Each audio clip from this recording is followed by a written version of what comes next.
Introduction. Good thinkers are always in demand. A person who knows how may always have a job, but the person who knows why will always be his boss. Good thinkers solve problems, they never lack ideas that can build an organization, and they always have hope for a better future. Good thinkers rarely find themselves at the mercy of ruthless people who would take advantage of them or try to deceive them, people like Nazi dictator Adolf Hitler, who once boasted, "What luck for rulers that men do not think."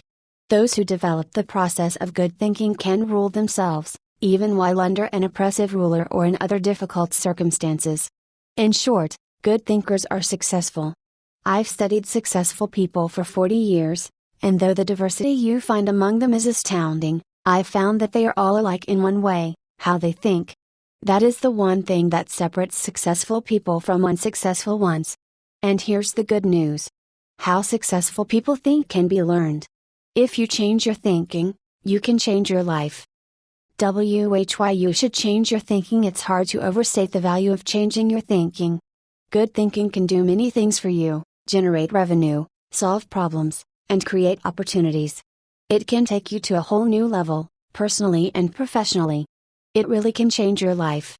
Consider some things you need to know about changing your thinking. 1. Changed thinking is not automatic. Sadly, a change in thinking doesn't happen on its own. Good ideas rarely go out and find someone.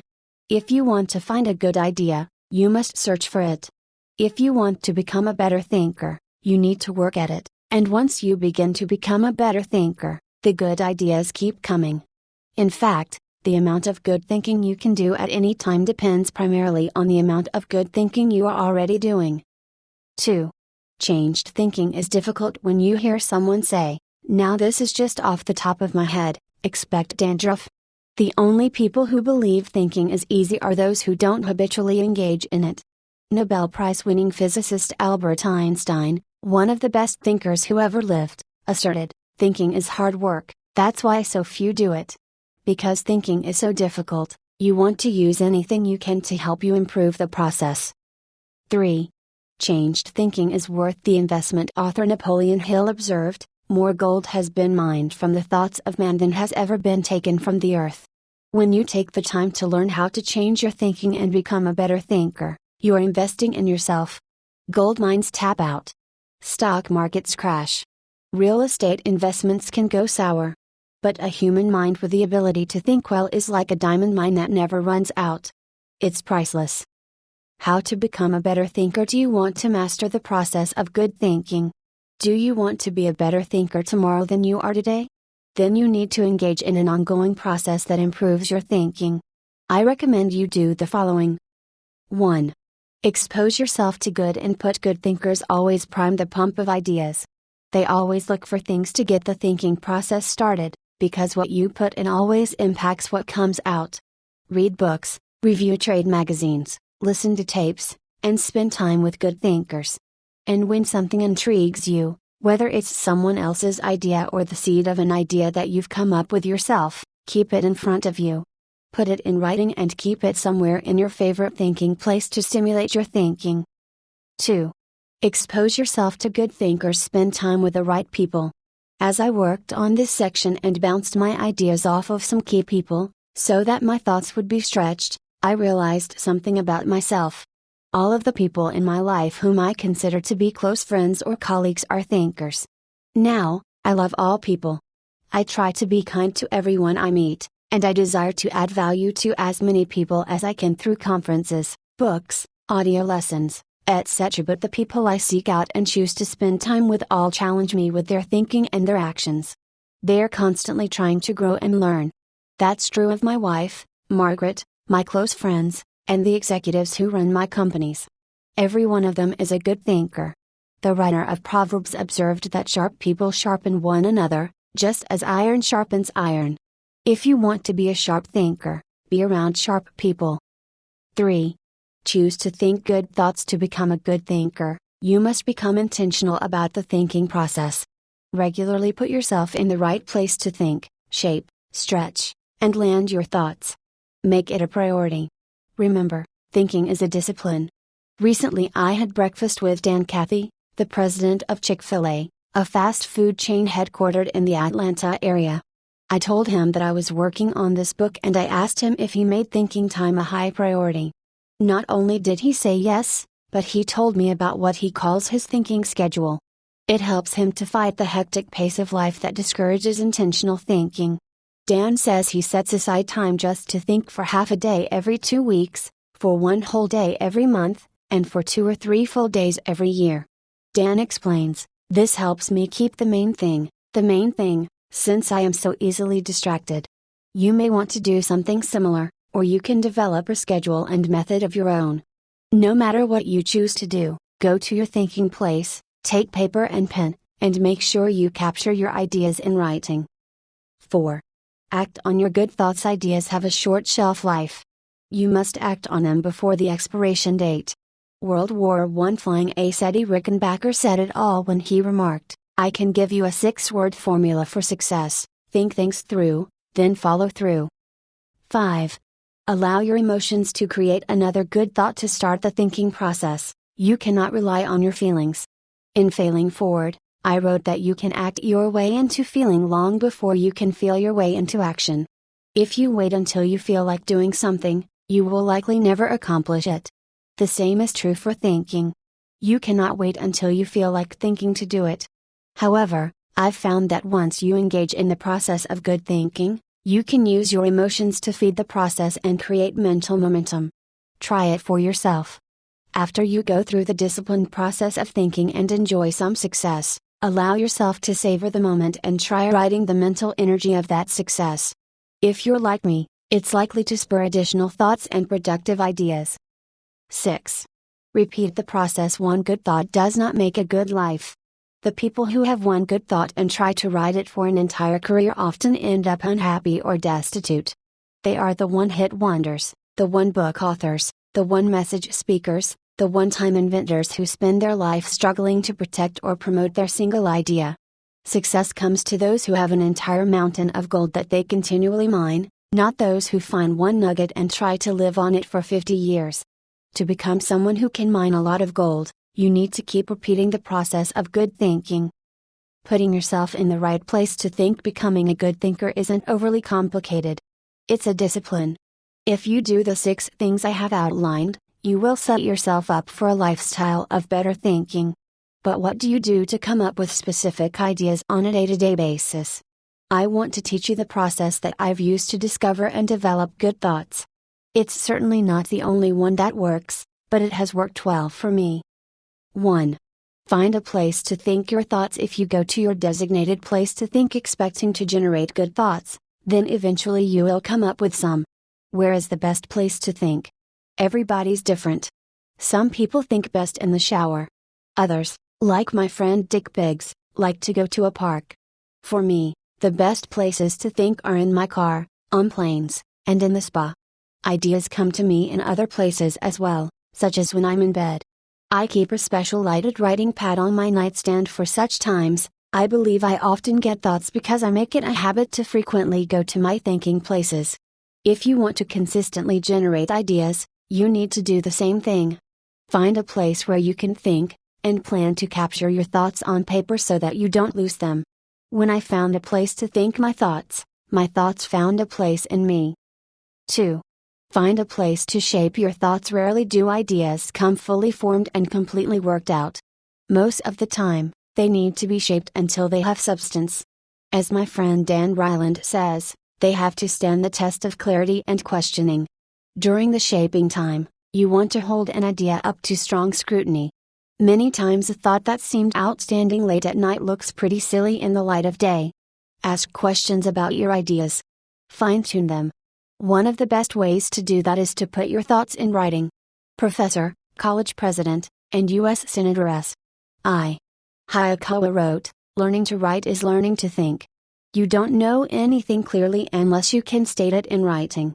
As you shape your thoughts, you find out whether an idea has potential. You learn what you have. You also learn some things about yourself.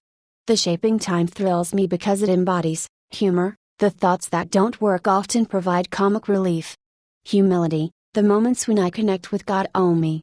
Excitement, I love to play out an idea mentally. I call it futuring it. Creativity, in these moments I am unhampered by reality. Fulfillment. God made me for this process, it uses my greatest gifts and gives me joy. Honesty. As I turn over an idea in my mind, I discover my true motives. Passion. When you shape a thought, you find out what you believe and what really counts. Change. Most of the changes I have made in my life resulted from thorough thinking on a subject. You can shape your thoughts almost anywhere. Just find a place that works for you, where you will be able to write things down, focus your attention without interruptions, and ask questions about your ideas. 3. Find a place to stretch your thoughts. If you come upon great thoughts and spend time mentally shaping them, don't think you're done and can stop there. If you do, you will miss some of the most valuable aspects of the thinking process. You miss bringing others in and expanding ideas to their greatest potential. Earlier in my life, I have to admit, I was often guilty of this error. I wanted to take an idea from seed thought to solution before sharing it with anyone, even the people it would most impact. I did this both at work and at home. But over the years, I have learned that you can go much farther with a team than you can go alone. I've found a kind of formula that can help you stretch your thoughts. It says, the right thought plus the right people in the right environment at the right time for the right reason equals the right result. This combination is hard to beat. Like every person, every thought has the potential to become something great. When you find a place to stretch your thoughts, you find that potential. 4. Find a place to land your thoughts. Author C.D. Jackson observes that great ideas need landing gear as well as wings. Any idea that remains only an idea doesn't make a great impact. The real power of an idea comes when it goes from abstraction to application. Think about Einstein's theory of relativity. When he published his theories in 1905 and 1916, they were merely profound ideas. Their real power came with the development of the nuclear reactor in 1942 and the nuclear bomb in 1945. When scientists developed and implemented Einstein's ideas, the whole world changed. Likewise, if you want your thoughts to make an impact, you need to land them with others so that they can someday be implemented. As you plan for the application phase of the thinking process, land your ideas first with yourself. Landing an idea with yourself will give you integrity. People will buy into an idea only after they buy into the leader who communicates it. Before teaching any lesson, I ask myself 3 questions. Do I believe it?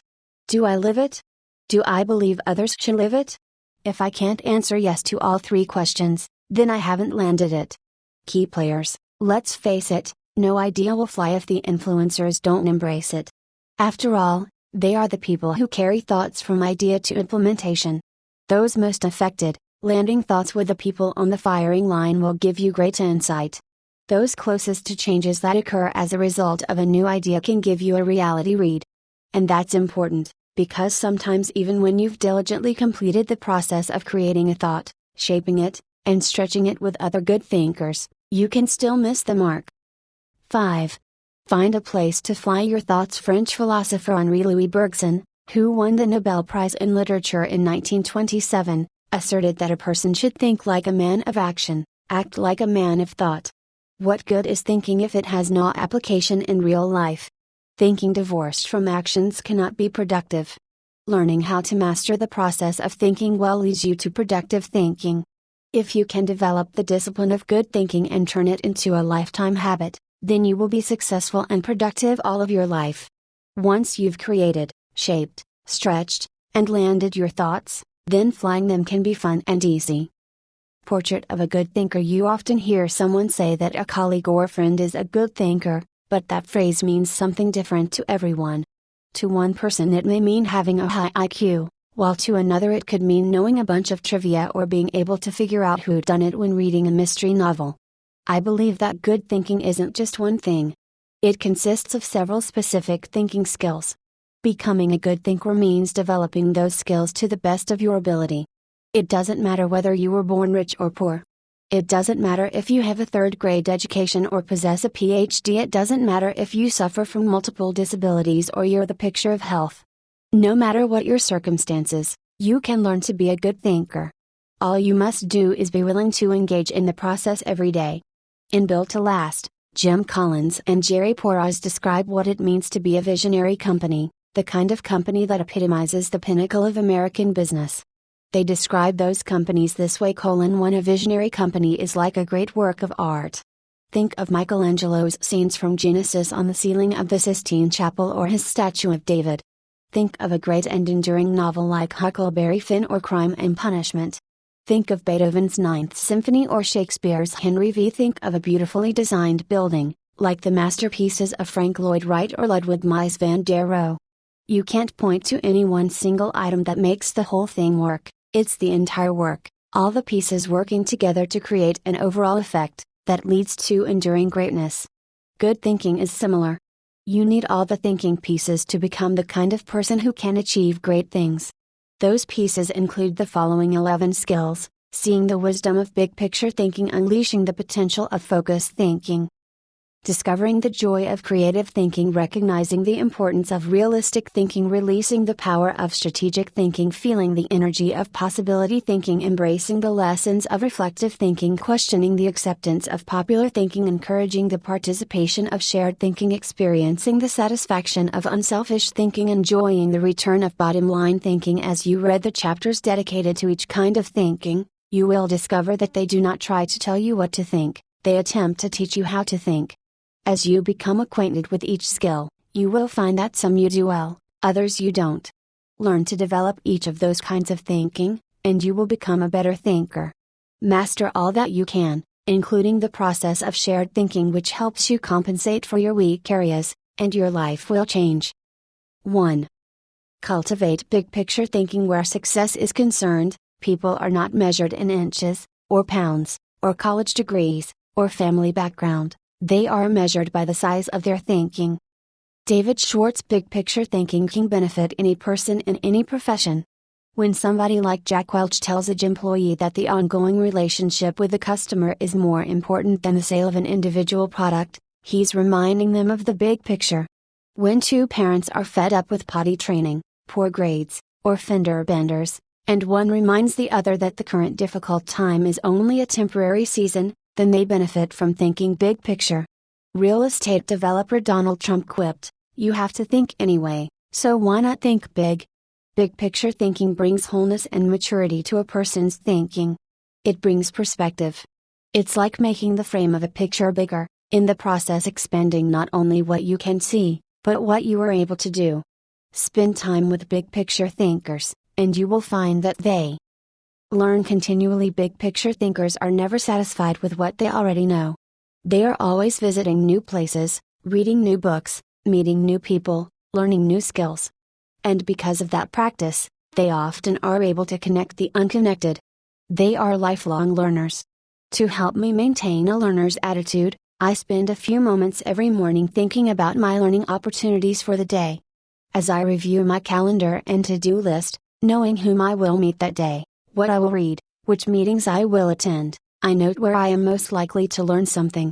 Then I mentally cue myself to look attentively for something that will improve me in that situation. If you desire to keep learning, I want to encourage you to examine your day and look for opportunities to learn. Listen intentionally. An excellent way to broaden your experience is to listen to someone who has expertise in an area where you don't. I search for such opportunities.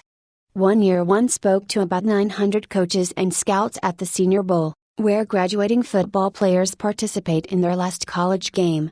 I had the opportunity, along with my son-in-law, Steve Miller, to have dinner with NFL head coaches Dave Wannstedt and Butch Davis. It's not often that you get such an opportunity, so I asked them questions about teamwork and spent a lot of time listening to them. At the end of the evening, as Steve and I were walking to our car, he said to me, "John, I bet you asked those coaches 100 questions tonight." "If I'm going to learn and grow," I replied, "I must know what questions to ask and know how to apply the answers to my life." Listening has taught me a lot more than talking. When you meet with people, it's good to have an agenda so that you can learn. It's a great way to partner with people who can do things you can't. Big picture thinkers recognize that they don't know lots of things. They frequently ask penetrating questions to enlarge their understanding and thinking. If you want to become a better big picture thinker, then become a good listener. Look expansively. Writer Henry David Thoreau wrote, "Many an object is not seen, though it falls within the range of our visual ray, because it does not come within the range of our intellectual ray." Human beings habitually see their own world first. For example, when people arrive at a leadership conference put on by my company, they want to know where they're going to park, whether they will be able to get a good, and comfortable, seat, whether the speaker will be on, and if the breaks will be spaced right. When I arrive to speak at the same conference, I want to know that the lighting is good, the sound equipment is operating effectively, whether the speaker's platform will be close enough to the people, etc. Who you are determines what you see, and how you think. Big picture thinkers realize there is a world out there besides their own, and they make an effort to get outside of themselves and see other people's worlds through their eyes. It's hard to see the picture while inside the frame. To see how others see, you must first find out how they think. Becoming a good listener certainly helps with that. So does getting over your personal agenda and trying to take the other person's perspective. Live completely. French essayist Michel Eckham de Montaigne wrote, "The value of life lies not in the length of days, but in the use we make of them. A man may live long yet live very little. The truth is that you can spend your life any way you want, but you can spend it only once." Becoming a big picture thinker can help you to live with wholeness, to live a very fulfilling life. People who see the big picture expand their experience because they expand their world. As a result, they accomplish more than narrow-minded people. And they experience fewer unwanted surprises, too, because they are more likely to see the many components involved in any given situation: issues, people, relationships, timing, and values. They are also, therefore, usually more tolerant of other people and their thinking. You should receive the wisdom of big picture thinking intuitively. You probably recognize big picture thinking as beneficial. Few people want to be closed-minded. No one sets out to be that way.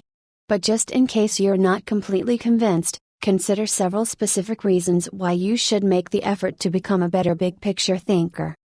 1. Big picture thinking allows you to lead. You can find many big picture thinkers who aren't leaders, but you will find few leaders who are not big picture thinkers. Leaders must be able to do many important things for their people, see the vision before their people do. They also see more of it. This allows them to size up situations, taking into account many variables. Leaders who see the big picture discern possibilities as well as problems to form a foundation to build the vision. Once leaders have done that, they can sketch a picture of where the team is going, including any potential challenges or obstacles.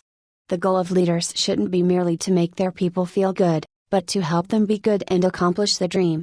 The vision, shown accurately, will allow leaders to show how the future connects with the past to make the journey more meaningful. When leaders recognize this need for connection and bridge it, then they can seize the moment when the timing is right. In leadership, when to move is as important as what you do. As Winston Churchill said, there comes a special moment in everyone's life, a moment for which that person was born. When he seizes it, it is his finest hour. Whether building roads, planning a trip, or moving in leadership, big picture thinking allows you to enjoy more success. People who are constantly looking at the whole picture have the best chance of succeeding in any endeavor. 2. Big picture thinking keeps you on target. Thomas Fuller, chaplain to Charles II of England, observed, "He that is everywhere is nowhere." To get things done, you need focus. However, to get the right things done, you also need to consider the big picture. Only by putting your daily activities in the context of the big picture will you be able to stay on target. As Alvin Toffler says, you've got to think about big things while you're doing small things, so that all the small things go in the right direction. 3.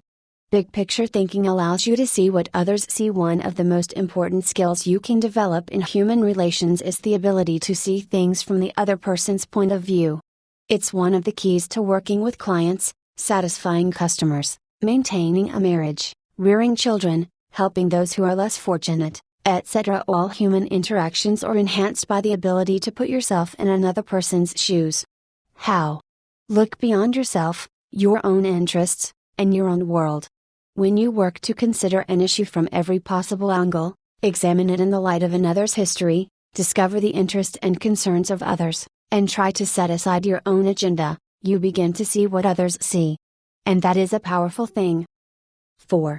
Big picture thinking promotes teamwork. If you participate in any kind of team activity, then you know how important it is that team members see the whole picture, not just their own part. Anytime a person doesn't know how his work fits with that of his teammates, then the whole team is in trouble. The better the grasp team members have of the big picture, the greater their potential to work together as a team. 5. Big picture thinking keeps you from being caught up in the mundane. Let's face it, some aspects of everyday life are absolutely necessary but thoroughly uninteresting. Big picture thinkers don't let the grind get to them, because they don't lose sight of the all-important overview. They know that the person who forgets the ultimate is a slave to the immediate. 6. Big picture thinking helps you to chart uncharted territory. Have you ever heard the expression, "We'll cross that bridge when we come to it"? That phrase undoubtedly was coined by someone who had trouble seeing the big picture. The world was built by people who crossed bridges in their minds long before anyone else did. The only way to break new ground or move into uncharted territory is to look beyond the immediate and see the big picture. How to acquire the wisdom of big picture thinking. If you desire to seize new opportunities and open new horizons, then you need to add big picture thinking to your abilities. To become a good thinker, better able to see the big picture, keep in mind the following suggestions. 1. Don't strive for certainty. Big picture thinkers are comfortable with ambiguity. They don't try to force every observation or piece of data into pre-formulated mental cubby holes. They think broadly and can juggle many seemingly contradictory thoughts in their minds. If you want to cultivate the ability to think big picture, then you must get used to embracing and dealing with complex and diverse ideas. 2. Learn from every experience. Big picture thinkers broaden their outlook by striving to learn from every experience. They don't rest on their successes, they learn from them. More importantly, they learn from their failures. They can do that because they remain teachable. Varied experiences, both positive and negative, help you see the big picture. The greater the variety of experience and success, the more potential to learn you have. If you desire to be a big picture thinker, then get out there and try a lot of things, take a lot of chances, and take time to learn after every victory or defeat. 3. Gain insight from a variety of people. Big picture thinkers learn from their experiences. But they also learn from experiences they don't have.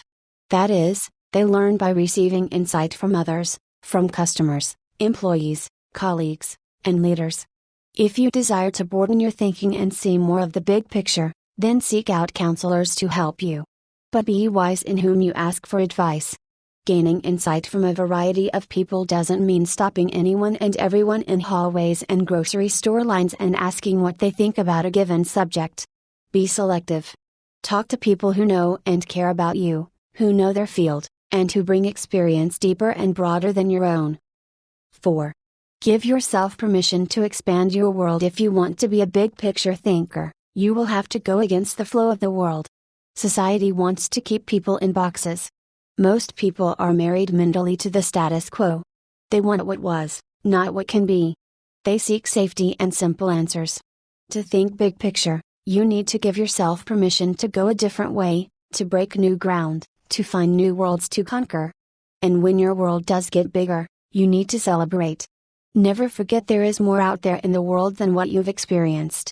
Keep learning, keep growing, and keep looking at the big picture. If you desire to be a good thinker, that's what you need to do. Thinking question: am I thinking beyond myself and my world so that I process ideas with a holistic perspective? 2. Engage in focused thinking. He did each thing as if he did nothing else. Spoken of novelist Charles Dickens. Philosopher Bertrand Russell once asserted, to be able to concentrate for a considerable time is essential to difficult achievement. Sociologist Robert Lind observed that knowledge is power only if a man knows what facts are not to bother about. Focused thinking removes distractions and mental clutter so that you can concentrate on an issue and think with clarity. Focused thinking can do several things for you. 1. Focused thinking harnesses energy toward a desired goal. Focus can bring energy and power to almost anything, whether physical or mental. If you're learning how to pitch a baseball and you want to develop a good curveball, then focused thinking while practicing will improve your technique. If you need to refine the manufacturing process of your product, focused thinking will help you develop the best method. If you want to solve a difficult mathematics problem, focused thinking helps you break through to the solution. The greater the difficulty of a problem or issue, the more focused thinking time is necessary to solve it. 2. Focused thinking gives ideas time to develop. I love to discover and develop ideas. I often bring my creative team together for brainstorming and creative thinking. When we first get together, we try to be exhaustive in our thinking in order to generate as many ideas as possible. The birthing of a potential breakthrough often results from sharing many good ideas. But to take ideas to the next level, you must shift from being expansive in your thinking to being selective. I have discovered that a good idea can become a great idea when it is given focused time. It's true that focusing on a single idea for a long time can be very frustrating. I've often spent days focusing on a thought and trying to develop it, only to find that I could not improve the idea. But sometimes my perseverance and focused thinking pays off. That brings me great joy. And when focused thinking is at its best, not only does the idea grow, but so do I. 3. Focused thinking brings clarity to the target. I consider golf one of my favorite hobbies. It's a wonderfully challenging game. I like it because the objectives are so clear. Professor William Mobley of the University of South Carolina made the following observation about golf: one of the most important things about golf is the presence of clear goals. You see the pins, you know the par, it's neither too easy nor unattainable, you know your average score, and there are competitive goals, competitive with par, with yourself and others. These goals give you something to shoot at.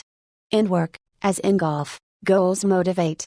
One time on the golf course, I followed a golfer who neglected to put the pin back in the hole after he putted. Because I could not see my target, I couldn't focus properly.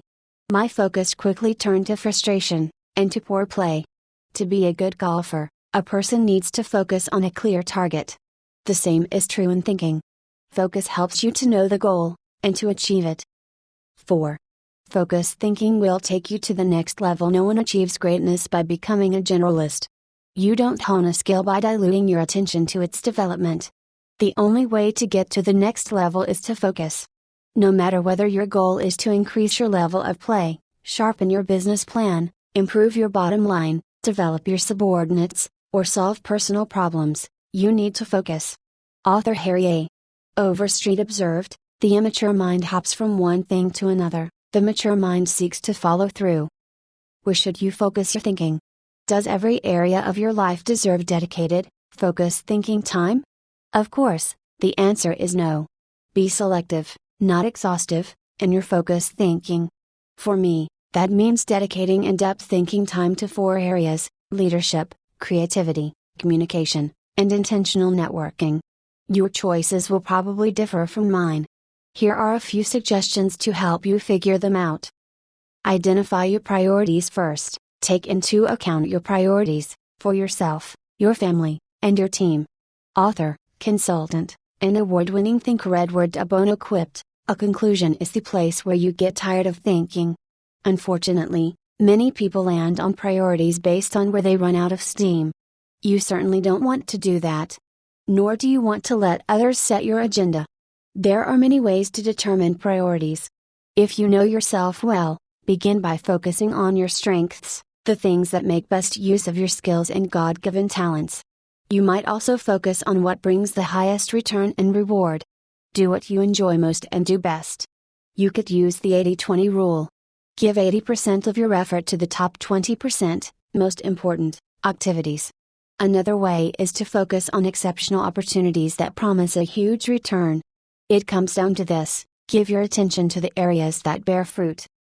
Discover your gifts. Not all people are self-aware and have a good handle on their own skills, gifts, and talents.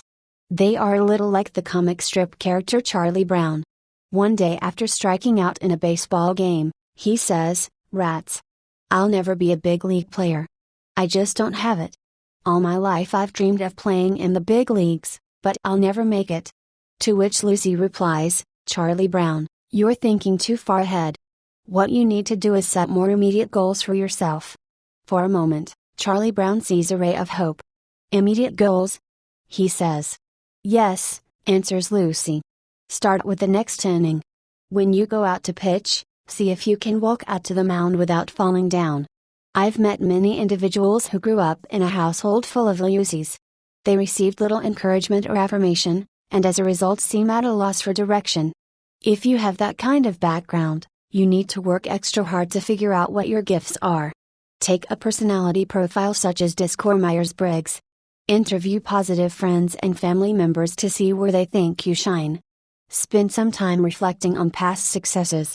If you're going to focus your thinking in your areas of strength, you need to know what they are. Develop your dream. If you want to achieve great things, you need to have a great dream. If you're not sure of your dream, use your focused thinking time to help you discover it. If your thinking has returned to a particular area time after time, you may be able to discover your dream there. Give it more focused time and see what happens. Once you find your dream, move forward without second guessing. Take the advice of Satchel Paige, don't look back, something might be gaining on you. The younger you are, the more likely you will give your attention to many things. That's good because if you're young, you're still getting to know yourself, your strengths and weaknesses. If you focus your thinking on only one thing and your aspirations change, then you've wasted your best mental energy. As you get older and more experienced, the need to focus becomes more critical. The farther and higher you go, the more focused you can be, and need to be. How can you stay focused? Once you have a handle on what you should think about, you must decide how to better focus on it. Here are 5 suggestions to help you with the process. 1. Remove distractions. Removing distractions is no small matter in our current culture, but it's critical. How do you do it? First, by maintaining the discipline of practicing your priorities. Don't do easy things first or hard things first or urgent things first. Do first things first, the activities that give you the highest return. In that way, you keep the distractions to a minimum. Second, insulate yourself from distractions. I've found that I need blocks of time to think without interruptions. I've mastered the art of making myself unavailable when necessary and going off to my thinking place so that I can work without interruptions. Because of my responsibilities as founder of 3 companies, however, I am always aware of the tension between my need to remain accessible to others as a leader and my need to withdraw from them to think. The best way to resolve the tension is to understand the value of both activities. Walking slowly through the crowd allows me to connect with people and know their needs. Withdrawing from the crowd allows me to think of ways to add value to them. My advice to you is to place value on and give attention to both.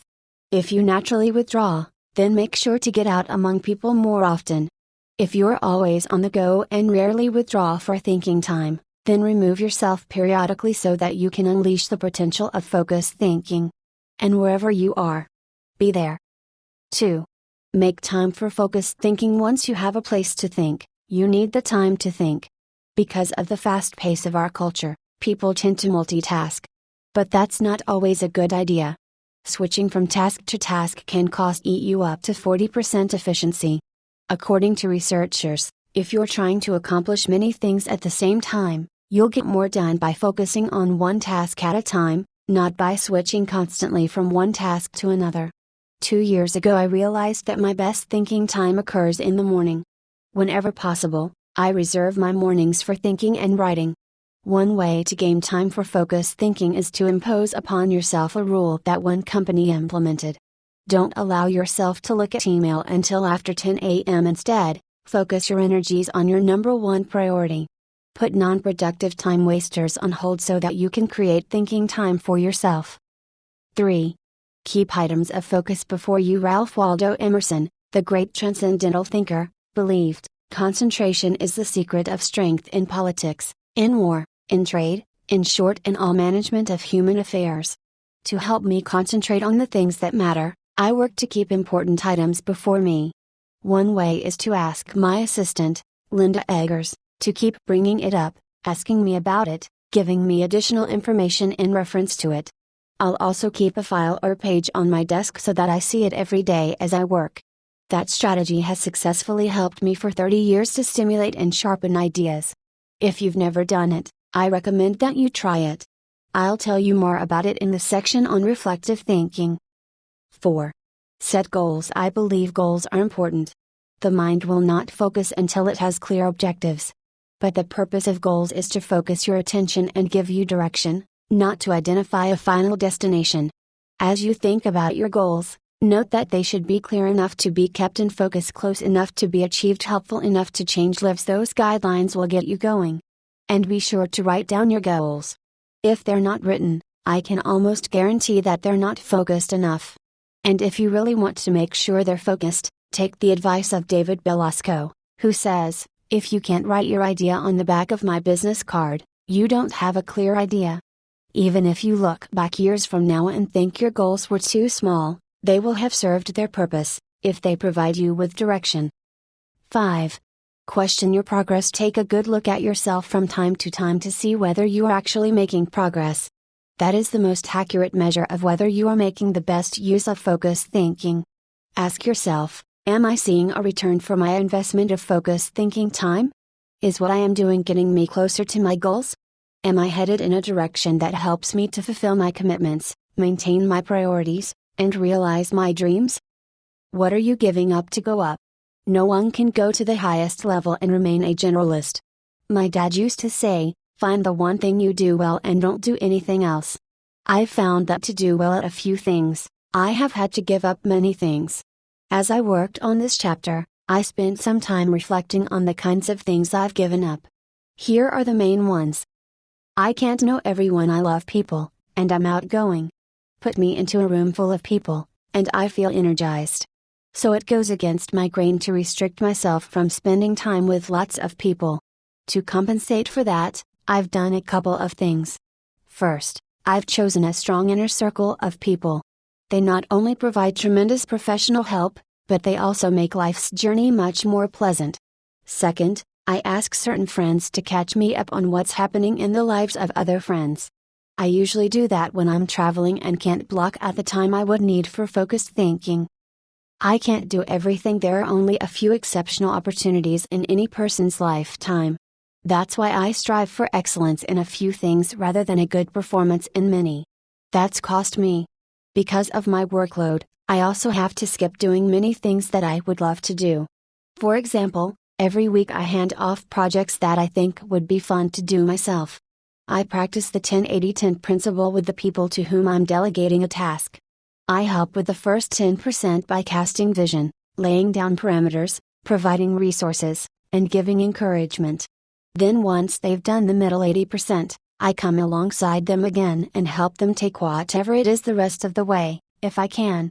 I call it putting the cherry on top. I can't go everywhere. Every conference speaker and author has to travel a lot. Before I began doing much speaking, that seemed like a glamorous life. But after logging several million miles, I know what kind of a toll it can take. Ironically, I still love traveling for pleasure with my wife, Margaret. It's one of our great joys. She and I could take 10 vacations a year and enjoy every one of them. Yet we can't, because so much of my time is consumed doing what I was called to do, help people to grow personally and to develop as leaders. I can't be well-rounded. Being focused also keeps me from being well-rounded. I tell people, 99% of everything in life I don't need to know about. I try to focus on the 1% that gives the highest return. And of the remaining 99, Margaret keeps me aware of whatever I need to know. It's one of the ways I keep from getting totally out of balance in my life. Being willing to give up some of the things you love in order to focus on what has the greatest impact isn't an easy lesson to learn. But the earlier you embrace it, the sooner you can dedicate yourself to excellence in what matters most. Thinking question: am I dedicated to removing distractions and mental clutter so that I can concentrate with clarity on the real issue? 3. Harness creative thinking. The joy is in creating, not maintaining. Vince Lombardi, NFL Hall of Fame coach. Creativity is pure gold, no matter what you do for a living. Annette Moser-Wellman, author of The 5 Faces of Genius, asserts, the most valuable resource you bring to your work and to your firm is your creativity. More than what you get done, more than the role you play, more than your title, more than your output, it's your ideas that matter. 3. Despite the importance of a person's ability to think with creativity, few people seem to possess the skill in abundance. If you're not as creative as you would like to be, you can change your way of thinking. Creative thinking isn't necessarily original thinking. In fact, I think people mythologize original thought. Most often, creative thinking is a composite of other thoughts discovered along the way. Even the great artists, whom we consider highly original, learned from their masters, modeled their work on that of others, and brought together a host of ideas and styles to create their own work. Study art, and you will see threads that run through the work of all artists and artistic movements, connecting them to other artists who went before them. Characteristics of creative thinkers. Perhaps you're not even sure what I mean when I ask whether you are a creative thinker. Consider some characteristics that creative thinkers have in common. Creative thinkers value ideas. Annette Moser-Wellman observes, highly creative people are dedicated to ideas. They don't rely on their talent alone, they rely on their discipline. Their imagination is like a second skin. They know how to manipulate it to its fullest. For creativity is about having ideas, lots of them. You will have ideas only if you value ideas. Creative thinkers explore options. I've yet to meet a creative thinker who didn't love options. Exploring a multitude of possibilities helps to stimulate the imagination, and imagination is crucial to creativity. As Albert Einstein put it, imagination is more important than knowledge. People who know me well will tell you that I place a very high value on options. Why? Because they provide the key to finding the best answer, not the only answer. Good thinkers come up with the best answers. They create backup plans that provide them with alternatives. They enjoy freedom that others do not possess. And they will influence and lead others. Creative thinkers embrace ambiguity. Writer Rachel Mencken said, "It is the dull man who is always sure, and the sure man who is always dull." Creative people don't feel the need to stamp out uncertainty. They see all kinds of inconsistencies and gaps in life, and they often take delight in exploring those gaps, or in using their imagination to fill them in. Creative thinkers celebrate the offbeat. Creativity, by its very nature, often explores off of the beaten path and goes against the grain. Diplomat and longtime president of Yale University Kingman Brewster said, "There is a correlation between the creative and the screwball. So we must suffer the screwball gladly." To foster creativity in yourself or others, be willing to tolerate a little oddness. Creative thinkers connect the unconnected. Because creativity utilizes the ideas of others, there's great value in being able to connect one idea to another, especially to seemingly unrelated ideas. Graphic designer Tim Hansen says, "Creativity is especially expressed in the ability to make connections, to make associations, to turn things around and express them in a way. Creating additional thoughts is like taking a trip in your car. You may know where you are going, but only as you move toward your destination can you see and experience things in a way not possible before you started." Creative thinking works something like this. Think, collect, create, correct, connect. Once you begin to think, you are free to collect. You ask yourself, what material relates to this thought? Once you have the material, you ask, what ideas can make the thought better? That can start to take an idea to the next level. After that, you can correct or refine it by asking, what changes can make these ideas better? Finally, you connect the ideas by positioning them in the right context to make the thought complete and powerful.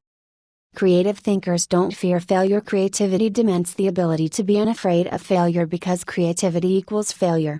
You may be surprised to hear such a statement, but it's true. Charles Frankel asserts that anxiety is the essential condition of intellectual and artistic creation. Creativity requires a willingness to look stupid. It means getting out on a limb, knowing that the limb often breaks. Creative people know these things and still keep searching for new ideas. They just don't let the ideas that don't work prevent them from coming up with more ideas that do work. Why you should discover the joy of creative thinking. Creativity can improve a person's quality of life. Here are 5 specific things creative thinking has the potential to do for you. 1. Creative thinking adds value to everything. Wouldn't you enjoy a limitless reservoir of ideas that you could draw upon at any time? That's what creative thinking gives you. For that reason, no matter what you are currently able to do, creativity can increase your capabilities. Creativity is being able to see what everybody else has seen and think what nobody else has thought so that you can do what nobody else has done. Sometimes creative thinking lies along the lines of invention, where you break new ground. Other times it moves along the lines of innovation, which helps you to do old things in a new way. But either way, it's seeing the world through sufficiently new eyes so that new solutions appear. That always adds value. 2. Creative thinking compounds over the years. I've found that creative thinking is hard work, but creative thinking compounds given enough time and focus, perhaps more than any other kind of thinking. Creative thinking builds on itself and increases the creativity of the thinker. Poet Maya Angelou observed, "You can't use up creativity. The more you use, the more you have." Sadly, too often creativity is smothered rather than nurtured. There has to be a climate in which new ways of thinking, perceiving, questioning are encouraged. If you cultivate creative thinking in an environment that nurtures creativity, there's no telling what kind of ideas you can come up with. I'll talk more on that later. 3.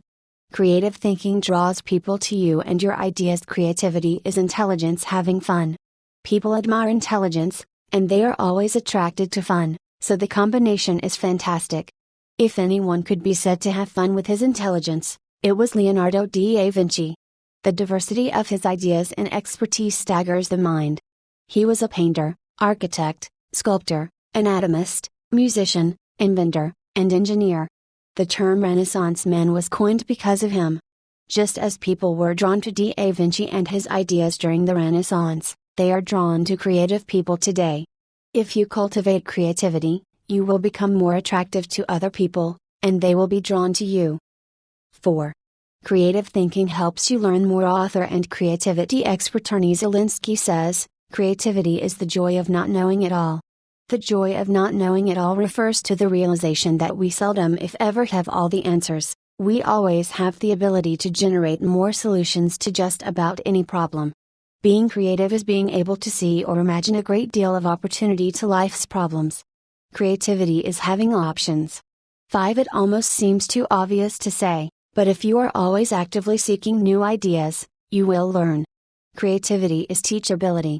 It's seeing more solutions than problems. And the greater the quantity of thoughts, the greater the chance for learning something new. 5. Creative thinking challenges the status quo. If you desire to improve your world, or even your own situation, then creativity will help you. The status quo and creativity are incompatible. Creativity and innovation always walk hand in hand. How to discover the joy of creative thinking? At this point you may be saying, "Okay, I'm convinced that creative thinking is important.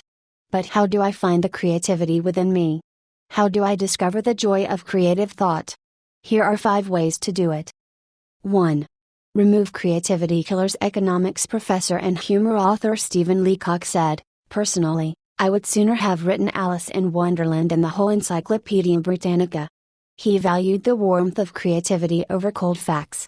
If you do too, then you need to eliminate attitudes that devalue creative thinking. Take a look at the following phrases. They are almost guaranteed to kill creative thinking anytime you hear, or think, them. "I'm not a creative person." Follow the rules. Don't ask questions. Don't be different. Stay within the lines. There is only one way. Don't be foolish. Be practical. Be serious. Think of your image. That's not logical. It's not practical. It's never been done. It can't be done. It didn't work for them. We tried that before. It's too much work. We can't afford to make a mistake. It will be too hard to administer. We don't have the time. We don't have the money. Yes, but. Play is frivolous. Failure is final. If you think you have a great idea, don't let anyone talk you out of it, even if it sounds foolish. Don't let yourself or anyone else subject you to creativity killers. After all, you can't do something new and exciting if you force yourself to stay in the same old rut. Don't just work harder at the same old thing. Make a change. 2.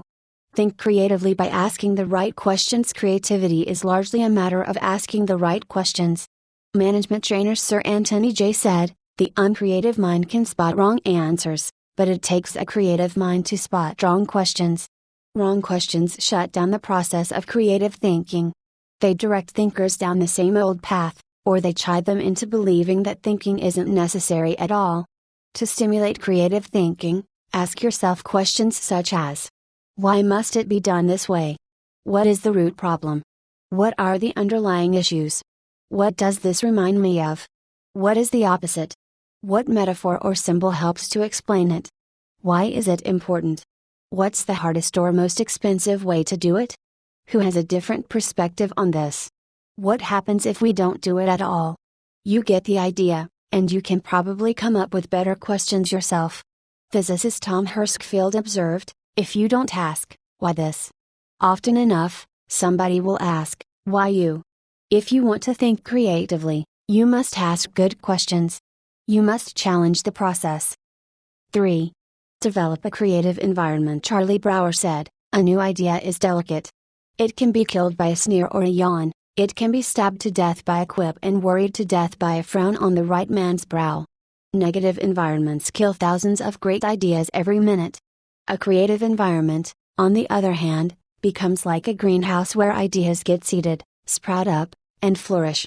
A creative environment encourages creativity. David Hills says, studies of creativity suggest that the biggest single variable of whether or not employees will be creative is whether they perceive they have permission.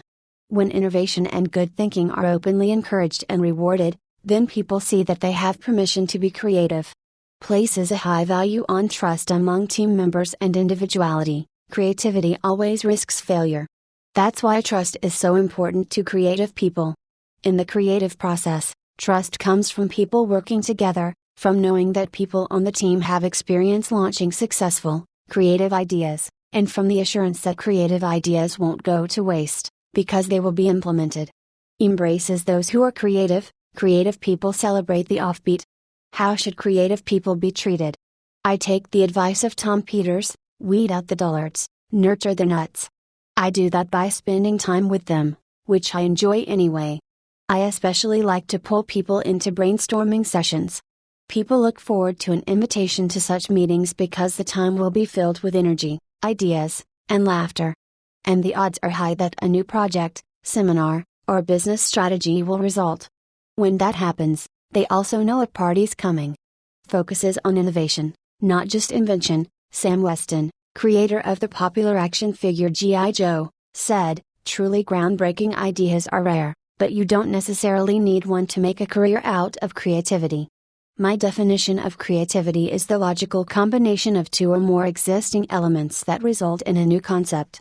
The best way to make a living with your imagination is to develop innovative applications, not imagine completely new concepts. Creative people say, give me a good idea and I'll give you a better idea. Is willing to let people go outside the lines. Most people automatically stay within lines, even if those lines have been arbitrarily drawn or are terribly out of date. Remember, most limitations we face are not imposed on us by others, we place them on ourselves. Lack of creativity often falls into that category. If you want to be more creative, challenge boundaries. Inventor Charles Gattering said, all human development, no matter what form it takes, must be outside the rules, otherwise, we would never have anything new. A creative environment takes that into account. Appreciates the power of a dream. A creative environment promotes the freedom of a dream. A creative environment encourages the use of a blank sheet of paper and the question, if we could draw a picture of what we want to accomplish, what would that look like? A creative environment allowed Martin Luther King, Jr., to speak with passion and declare to millions, I have a dream, not I have a goal. Goals may give focus, but dreams give power. Dreams expand the world. That is why James Allen suggested that dreamers are the saviors of the world. The more creativity friendly you can make your environment, the more potential it has to become creative. 4. Spend time with other creative people. What if the place you work has an environment hostile to creativity, and you possess little ability to change it? One possibility is to change jobs. But what if you desire to keep working there despite the negative environment? Your best option is to find a way to spend time with other creative people. Creativity is contagious. Have you ever noticed what happens during a good brainstorming session? One person throws out an idea. Another person uses it as a springboard to discover another idea. Someone else takes it in yet another, even better direction. Then somebody grabs hold of it and takes it to a whole new level. The interplay of ideas can be electric. I have a strong group of creative individuals in my life. I make sure to spend regular time with them. When I leave them, I always feel energized, I'm full of ideas, and I see things differently. They truly are indispensable to my life. It's a fact that you begin to think like the people you spend a lot of time with. The more time you can spend with creative people engaging in creative activities, the more creative you will become. 5. Get out of your box. Actress Katharine Hepburn remarked, If you obey all the rules, you will miss all the fun. While I don't think it's necessary to break all the rules, many are in place to protect us, I do think it's unwise to allow self-imposed limitations to hinder us. Creative thinkers know that they must repeatedly break out of the box of their own history and personal limitations in order to experience creative breakthroughs. The most effective way to help yourself get out of the box is to expose yourself to new paradigms. One way you can do that is by traveling to new places. Explore other cultures, countries, and traditions. Find out how people very different from you live and think. Another is to read on new subjects. I'm naturally curious and love to learn, but I still have a tendency to read books only on my favorite subjects, such as leadership. I sometimes have to force myself to read books that broaden my thinking, because I know it's worth it. If you want to break out of your own box, get into somebody else's. Read broadly. Many people mistakenly believe that if individuals aren't born with creativity, they will never be creative. But you can see from the many strategies and examples I've given that creativity can be cultivated in the right supportive environment. Thinking question: am I working to break out of my box of limitations so that I explore ideas and options to experience creative breakthroughs? 4. Employ realistic thinking. The first responsibility of a leader is to define reality. Max Dupree, Chairman Emeritus of Herman Miller, Incorporated. As anyone knows who's been out of school for a few years, there's usually a huge gap between a college education and the reality of the working world. Honestly, early in my career, I went out of my way to avoid too much realistic thinking because I thought it would interfere with my creative thinking. But as I've grown, I've come to realize that realistic thinking adds to my life. Reality check. Reality is the difference between what we wish for and what is. It took some time for me to evolve into a realistic thinker. The process went in phases. First, I did not engage in realistic thinking at all. After a while, I realized that it was necessary, so I began to engage in it occasionally. But I didn't like it because I thought it was too negative. And anytime I could delegate it, I did. Eventually, I found that I had to engage in realistic thinking if I was going to solve problems and learn from my mistakes. And in time, I became willing to think realistically before I got in trouble and make it a continual part of my life. Today, I encourage my key leaders to think realistically. We make realistic thinking the foundation of our business because we derive certainty and security from it. Why you should recognize the importance of realistic thinking. If you're a naturally optimistic person, as I am, you may not possess great desire to become a more realistic thinker. But cultivating the ability to be realistic in your thinking will not undermine your faith in people, nor will it lessen your ability to see and seize opportunities. Instead, it will add value to you in other ways. 1. Realistic thinking minimizes downside risk. Actions always have consequences. Realistic thinking helps you to determine what those consequences could be. And that's crucial, because only by recognizing and considering consequences can you plan for them. If you plan for the worst case scenario, you can minimize the downside risk. 2. Realistic thinking gives you a target and game plan. I've known business people who were not realistic thinkers. Here's the good news: they were very positive and had a high degree of hope for their business. Here's the bad news: hope is not a strategy. Realistic thinking leads to excellence in leadership and management because it requires people to face reality. They begin to define their target and develop a game plan to hit it. When people engage in realistic thinking, they also begin to simplify practices and procedures, which results in better efficiency. Truthfully, in business only a few decisions are important. Realistic thinkers understand the difference between the important decisions and those that are merely necessary in the normal course of business. The decisions that matter. Relate directly to your purpose. James Allen was right when he wrote, "Until thought is linked with purpose, there is no intelligent accomplishment." 6. 3. Realistic thinking is a catalyst for change. People who rely on hope for their success rarely make change a high priority. If you have only hope, you imply that achievement and success are out of your hands. It's a matter of luck or chance. Why bother changing? Realistic thinking can dispel that kind of wrong attitude. There's nothing like staring reality in the face to make a person recognize the need for change. Change alone doesn't bring growth, but you cannot have growth without change. 4. Realistic thinking provides security.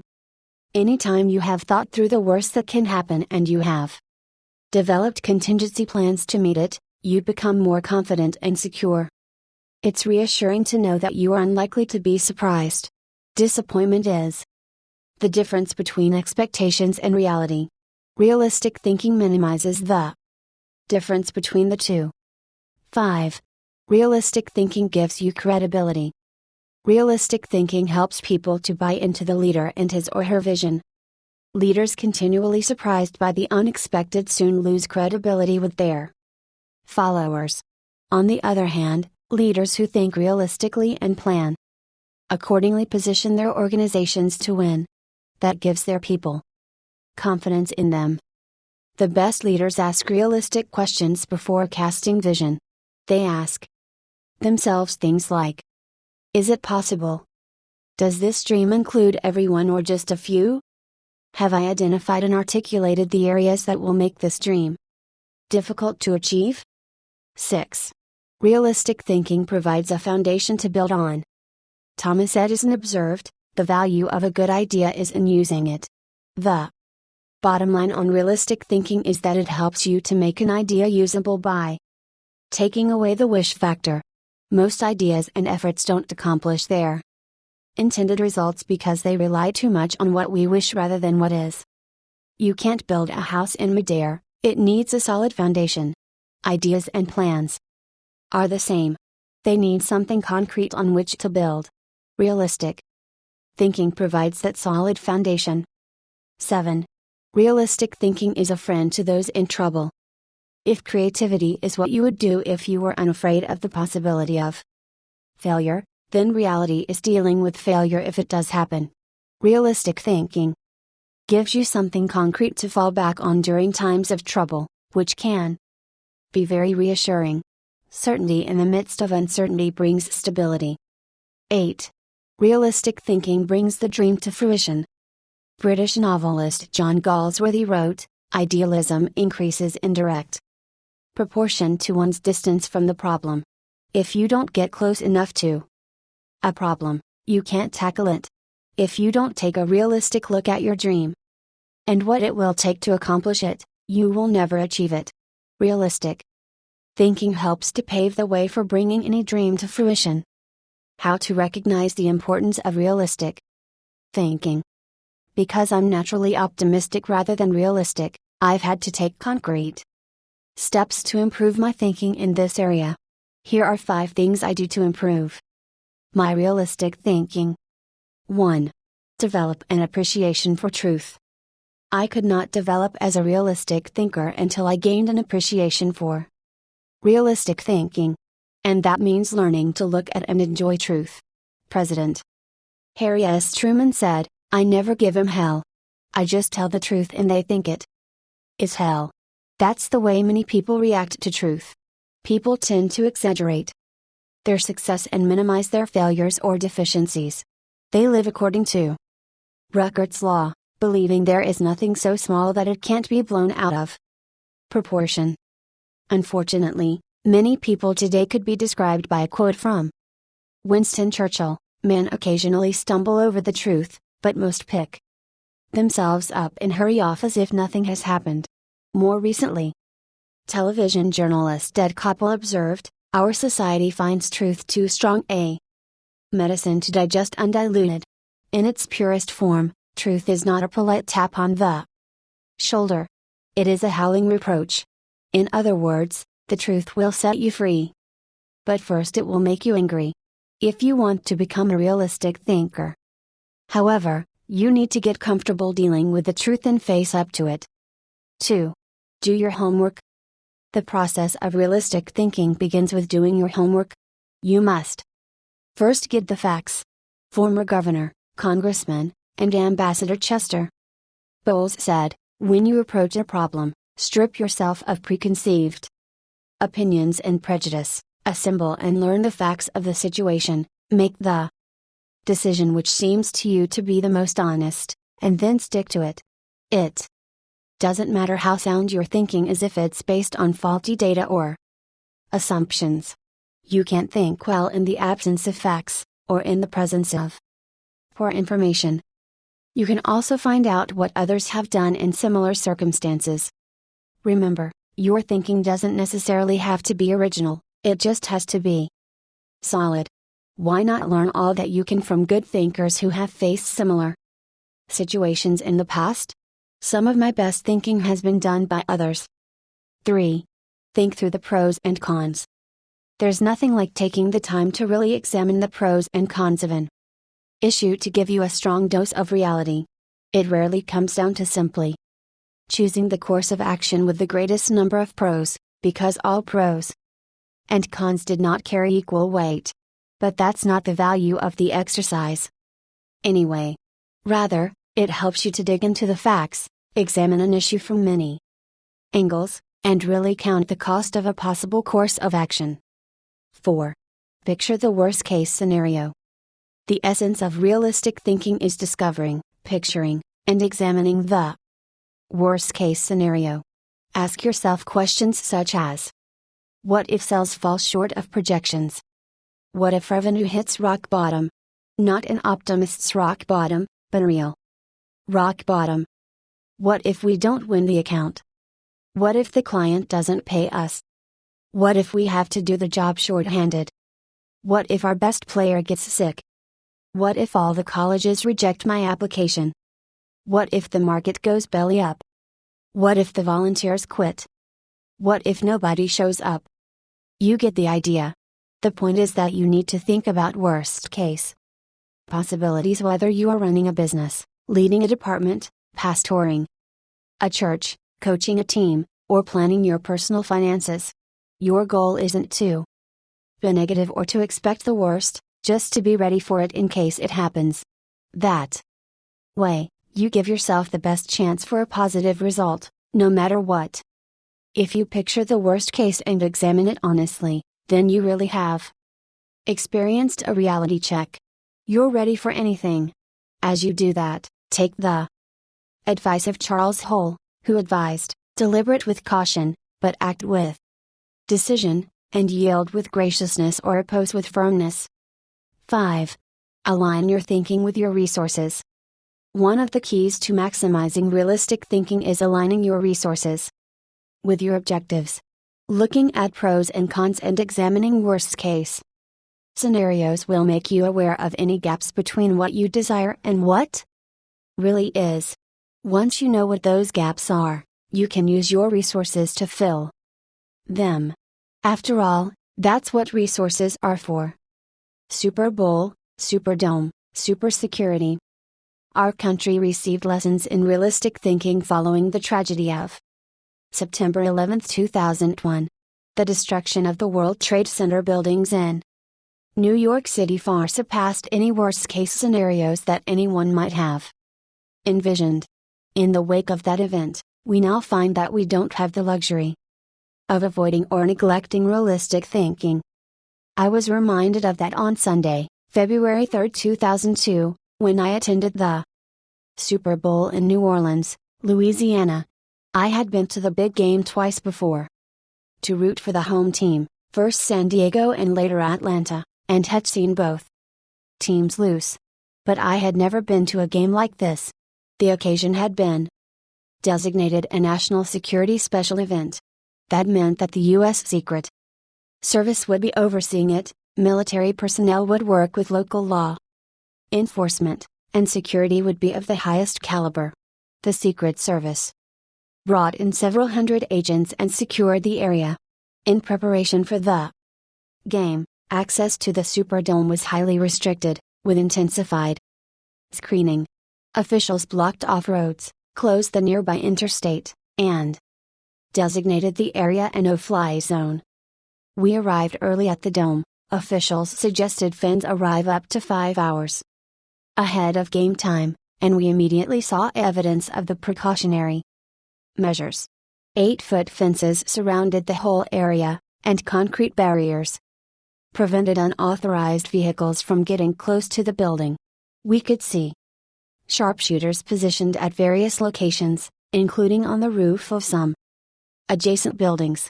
When we reached a gate, police officers and security personnel patted us down and examined everyone's belongings. After that, they directed us to go through metal detectors. Only then did they allow us into the stadium. That's all well and good, you may be saying, but what would have happened had there been a terrorist attack? The Secret Service had that covered. 2. Because they had prepared for the worst case scenario. Evacuation plans had been put into place, and personnel at the Superdome had been drilled to make sure everyone knew what to do in case of an emergency.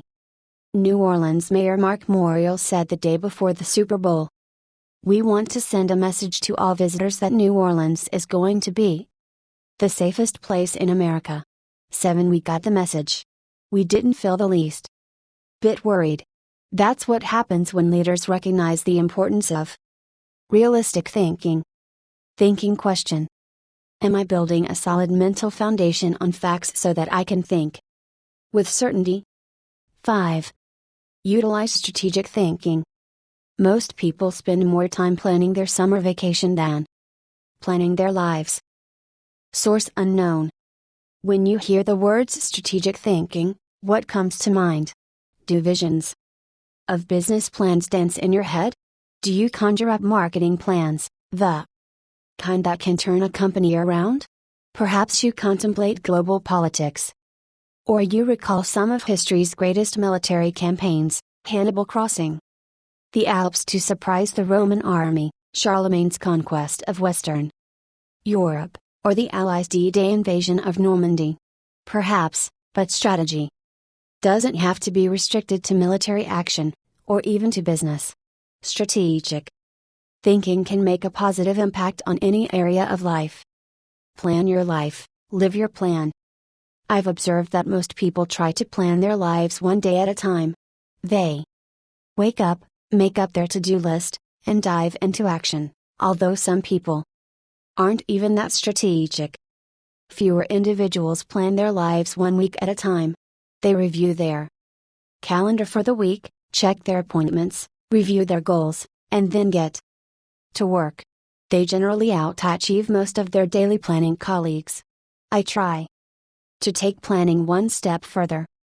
At the beginning of every month, I spend half a day working on my calendar for the next 40 days. 40 days works for me rather than just 30. That way, I get a jump on the next month and don't get surprised. I begin by reviewing my travel schedule and planning activities with my family. Then I review what projects, lessons, and other objectives I want to accomplish during those 5 to 6 weeks. Then I start blocking out days and times for thinking, writing, working, meeting with people, etc. I set times to do fun things, such as seeing a show, watching a ball game, or playing golf. I also set aside small blocks of time to compensate for the unexpected.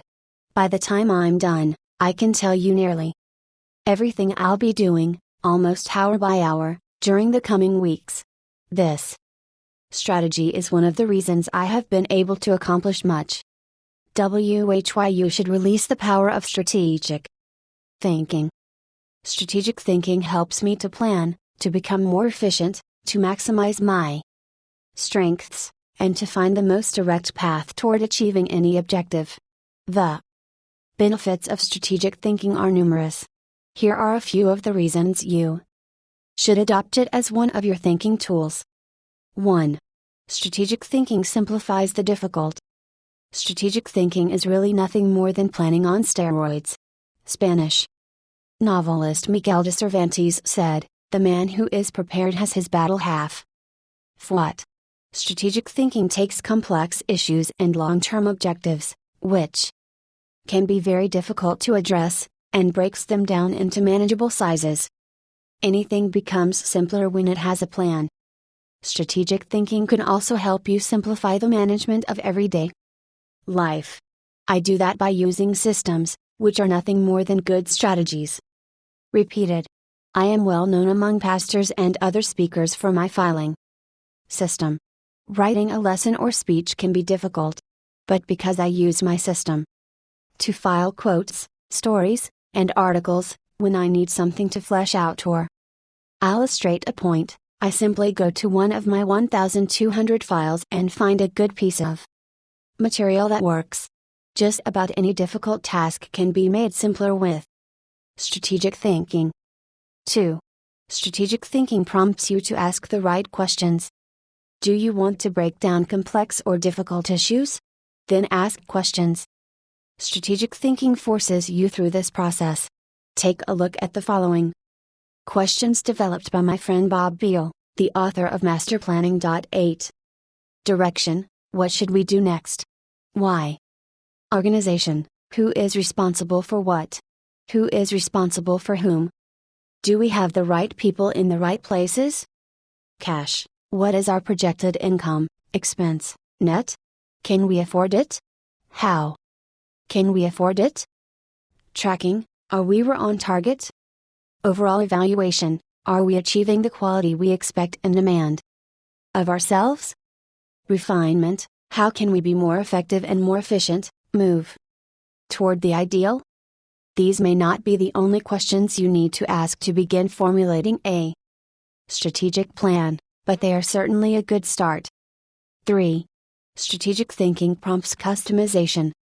General George S. Patton observed, successful generals make plans to fit circumstances, but do not try to create circumstances to fit plans. All good strategic thinkers are precise in their thinking. They try to match the strategy to the problem, because strategy isn't a one-size-fits-all proposition. Sloppy or generalized thinking is an enemy of achievement. The intention to customize in strategic thinking forces a person to go beyond vague ideas and engage in specific ways to go after a task or problem. It sharpens the mind. 4. Strategic thinking prepares you today for an uncertain tomorrow. Strategic thinking is the bridge that links where you are to where you want to be. It gives direction and credibility today and increases your potential for success tomorrow. It is, as Mary Webb suggests, like sidling your dreams before you ride them. 5. Strategic thinking reduces the margin of error. Anytime you shoot from the hip or go into a totally reactive mode, you increase your margin for error. It's like a golfer stepping up to a golf ball and hitting it before lining up the shot. Misaligning a shot by just a few degrees can send the ball 100 yards off target. Strategic thinking, however, greatly reduces that margin for error. It lines up your actions with your objectives, just as lining up a shot in golf helps you to put the ball closer to the pin. The better aligned you are with your target, the better the odds that you will be going in the right direction. 6.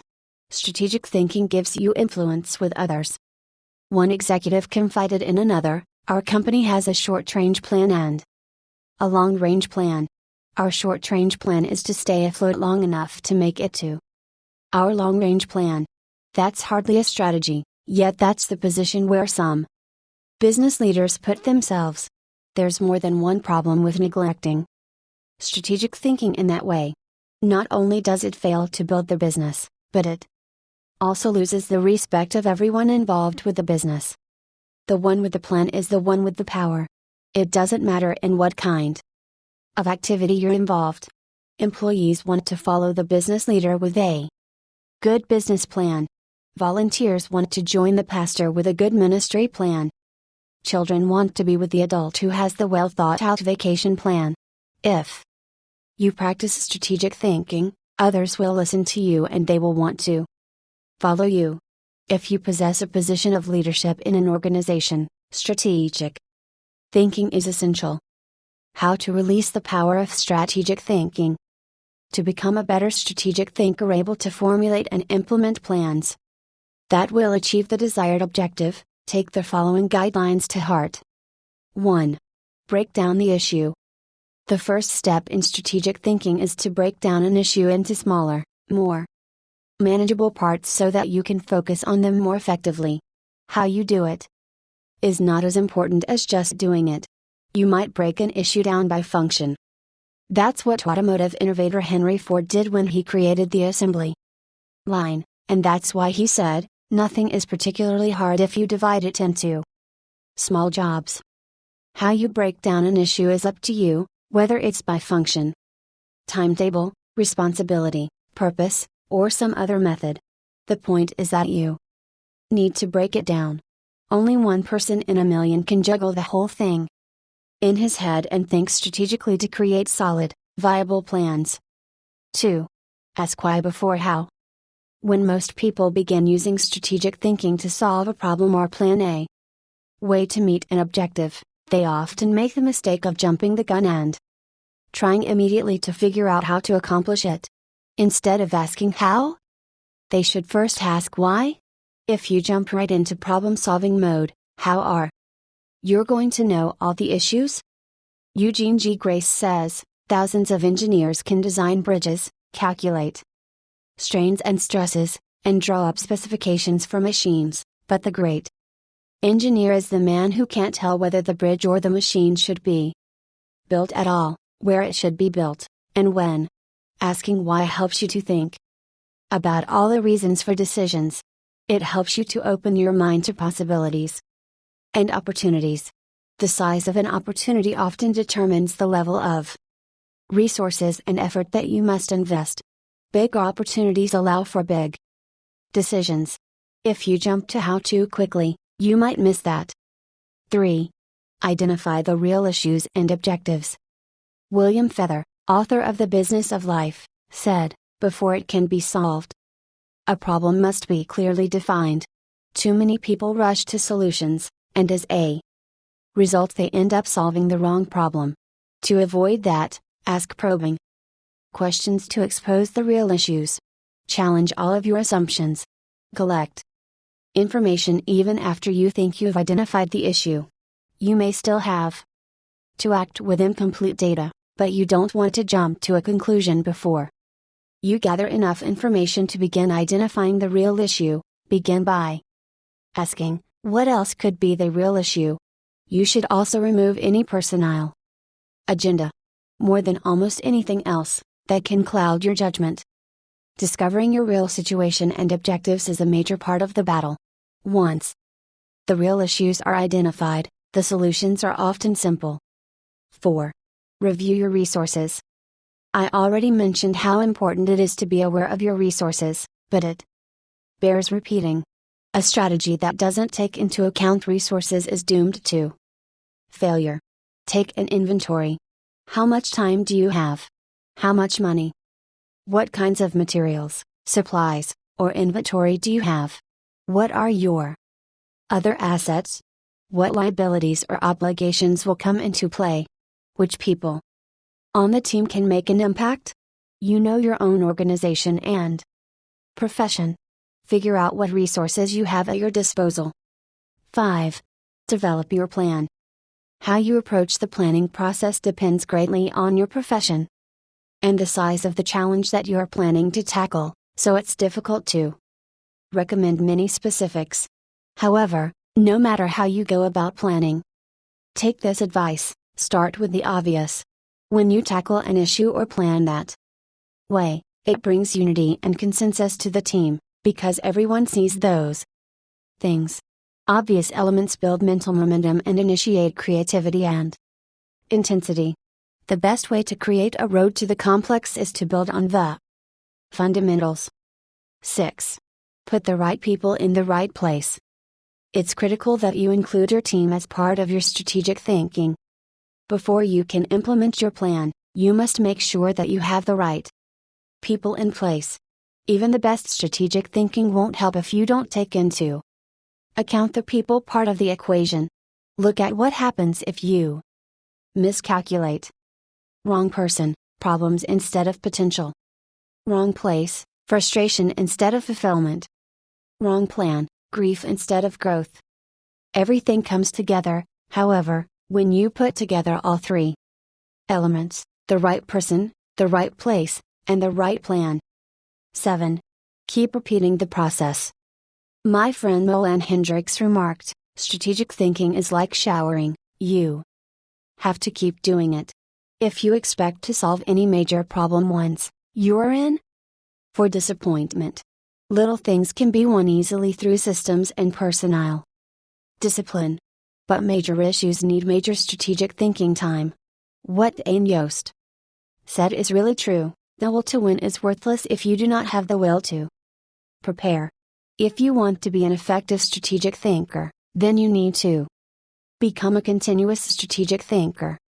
As I was working on this chapter, I came across an article in my local paper on the celebration of the Jewish Passover and how millions of American Jews read the order of service for their Seder, or Passover meal, from a small booklet produced by Maxwell House Coffee. For more than 70 years, the coffee company has produced the booklet, called a Haggadah, and during those years it has distributed more than 40 million copies of it. I remember using them all my life, said Regina Witt, who is in her 50s. So does her mother, who is almost 90. It's our tradition. I think it would be very strange not to use them. 9. So how did Maxwell House come to supply the booklets? It was the result of strategic thinking. 80 years ago, marketing man Joseph Jacobs advised that the company could sell coffee during Passover if the product were certified kosher by a rabbi. Since 1923, Maxwell House Coffee has been certified kosher for Passover, and then Jacobs suggested that if they gave away the Haggadah booklets, they could increase sales. And they've been creating the booklets and selling coffee during Passover ever since. That's what can happen when you unleash the power of strategic thinking. Thinking question: am I implementing strategic plans that give me direction for today and increase my potential for tomorrow? 6. Explore possibility thinking. Nothing is so embarrassing as watching someone do something that you said could not be done. Sam Ewing. People who embrace possibility thinking are capable of accomplishing tasks that seem impossible because they believe in solutions. Here are several reasons why you should become a possibility thinker. 1. Possibility thinking increases your possibilities. When you believe you can do something difficult, and you succeed, many doors open for you. When George Lucas succeeded in making Star Wars, despite those who said the special effects he wanted hadn't ever been done and couldn't be done, many other possibilities opened up to him. Industrial Light and Magic ILM, the company he created to produce those impossible special effects, became a source of revenue to help underwrite his other projects. He was able to produce merchandising tie-ins to his movies, thus bringing in another revenue stream to fund his movie making. But his confidence in doing the difficult has also made a huge impact on other movie makers and a whole new generation of moviegoers. Popular culture writer Chris Salewich asserts, at first directly through his own work and then via the unparalleled influence of ILM, George Lucas has dictated for 2 decades the essential broad notion of what is cinema. 11. If you open yourself up to possibility thinking, you open yourself up to many other possibilities. 2. Possibility thinking draws opportunities and people to you. The case of George Lucas helps you to see how being a possibility thinker can create new opportunities and attract people. People who think big attract big people to them. If you want to achieve big things, you need to become a possibility thinker. 3. Possibility thinking increases others' possibilities. Big thinkers who make things happen also create possibilities for others. That happens, in part, because it's contagious. You can't help but become more confident and think bigger when you're around possibility thinkers. 4.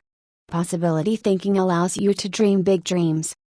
No matter what your profession, possibility thinking can help you to broaden your horizons and dream bigger dreams. Professor David J. Schwartz believes big thinkers are specialists in creating positive, forward-looking, optimistic pictures in their own minds and in the minds of others. If you embrace possibility thinking, your dreams will go from molehill to mountain size, and because you believe in possibilities, you put yourself in position to achieve them. 5. Possibility thinking makes it possible to rise above average. During the 1970s, when oil prices went through the roof, automobile makers were ordered to make their cars more fuel efficient. One manufacturer asked a group of senior engineers to drastically reduce the weight of cars they were designing.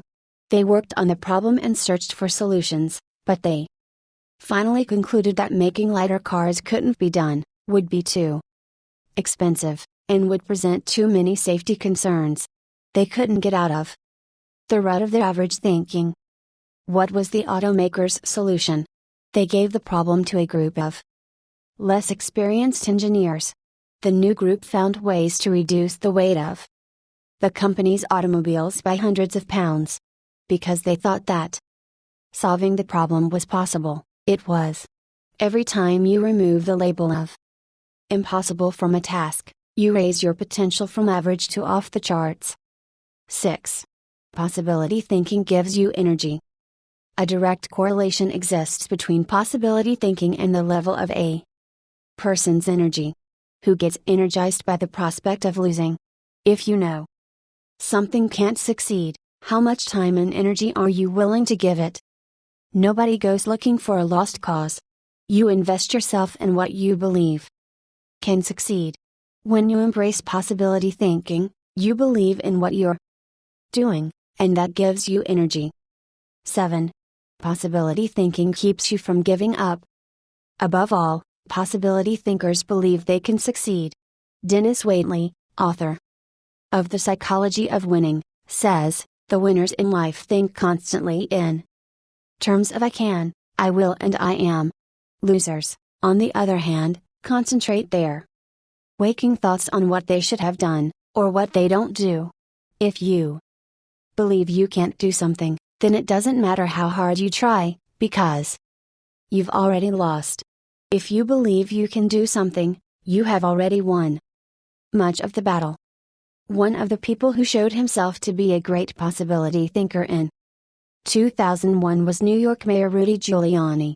In the hours following the World Trade Center tragedy, Giuliani not only led the city through the chaos of the disaster, but he instilled confidence in everyone he touched.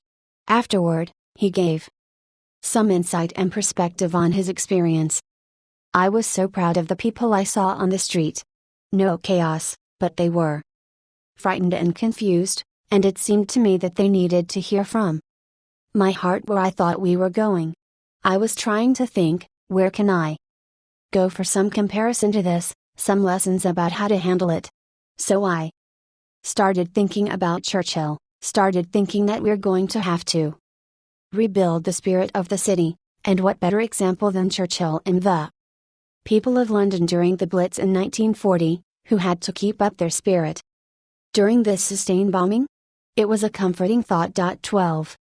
16 hours after the planes struck the buildings in New York City, when Giuliani finally returned at 2:30 a.m. to his apartment for a rest, instead of sleeping, he read the World War II chapters of Churchill, a biography by Roy Jenkins. He learned how Winston Churchill helped his people to see the possibilities and kept his people going. Inspired, Giuliani did the same for his own people 6 decades later. How to fill the energy of possibility thinking. If you are a naturally positive person who already embraces possibility thinking, then you're already tracking with me. However, some people, rather than being optimistic, are naturally negative or cynical. They believe that possibility thinkers are naive or foolish. If your thinking runs toward pessimism, let me ask you a question: How many highly successful people do you know who are continually negative? How many impossibility thinkers are you acquainted with who achieve big things? None. People with an "it can't be done" mindset have two choices. They can expect the worst and continually experience it, or they can change their thinking. That's what George Lucas did. Believe it or not, even though he is a possibility thinker, he is not a naturally positive person. He says, "I'm very cynical, and as a result, I think the defense I have against it is to be optimistic." 13. In other words, he chooses to think positively. He sums it up this way: as corny as it sounds, the power of positive thinking goes a long way. So determination and positive thinking combined with talent, combined with knowing your craft. That may sound like a naive point of view, but at the same time it's worked for me and it's worked for all my friends, so I have come to believe it. 14. If you want possibility thinking to work for you, then begin by following these suggestions. 1. Stop focusing on the impossibilities. The first step in becoming a possibility thinker is to stop yourself from searching for and dwelling on what's wrong with any given situation. Sports psychologist Bob Rotella recounts, "I tell people, if you don't want to get into positive thinking, that's okay. Just eliminate all the negative thoughts from your mind, and whatever's left will be fine." If possibility thinking is new to you, you're going to have to give yourself a lot of coaching to eliminate some of the negative self-talk you may hear in your head. When you automatically start listing all the things that can go wrong or all the reasons something can't be done, stop yourself and say, "Don't go there." Then ask, "What's right about this?" That will help to get you started. And if negativity is a really big problem for you and pessimistic things come out of your mouth before you've even thought them through, you may need to enlist the aid of a friend or a family member to alert you every time you utter negative ideas. 2. Stay away from the experts. So-called experts do more to shoot down people's dreams than just about anybody else. Possibility thinkers are very reluctant to dismiss anything as impossible. Rocket pioneer Wernher von Braun said, "I have learned to use the word impossible with the greatest of caution." And Napoleon Bonaparte declared, "The word impossible is not in my dictionary."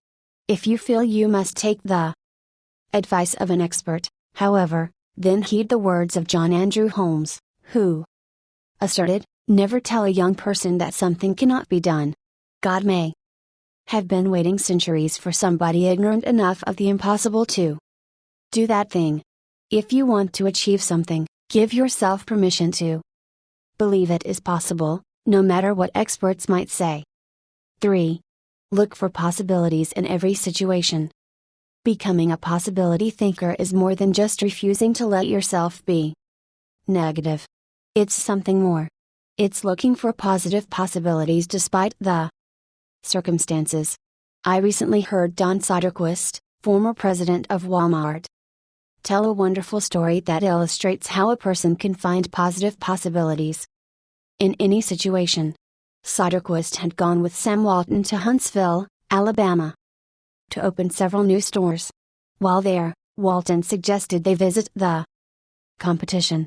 Here's what Soderquist said happened: 15. We went into one store, and I have to tell you that it was the worst store I've ever seen in my life. It was terrible. There were no customers. There was no help on the floor. The aisles were cluttered with merchandise, empty shelves, dirty. It was absolutely terrible. He, Walton, walked one way and I'd walk the other way, and we'd kind of meet out on the sidewalk. He said, "What did you think, Don?" I said, "Sam, that is the absolutely worst store I've ever seen in my life." I mean, did you see the aisles? He said, "Don, did you see the pantyhose rack?" I said, "No, I didn't, Sam. I must have gone on a different aisle than you. I didn't see that." He said, "That was the best pantyhose rack I've ever seen, Don." And he said, I pulled the fixture out and on the back was the name of the manufacturer. When we get back, I want you to call that manufacturer and have him come in and visit with our fixture people. I want to put that track in our stores. It's absolutely the best I've ever seen. And he said next, did you see the ethnic cosmetics? I said, Sam, that must have been right next to the pantyhose rack. Because I absolutely missed that. He said, Don, do you realize that in our stores we have 4 feet of ethnic cosmetics? These people had 12 feet of it. We are absolutely missing the boat. I wrote down the distributor of some of those products. When we get back, I want you to get a hold of our cosmetic buyer and get these people in. We absolutely need to expand our ethnic cosmetics. Now, Sam Walton didn't hit me on the head and say, Don, now what lesson did you learn from this? He had already hit me on the head by looking for the good, looking how to improve, striving for excellence. It's so easy to go and look at what other people do badly.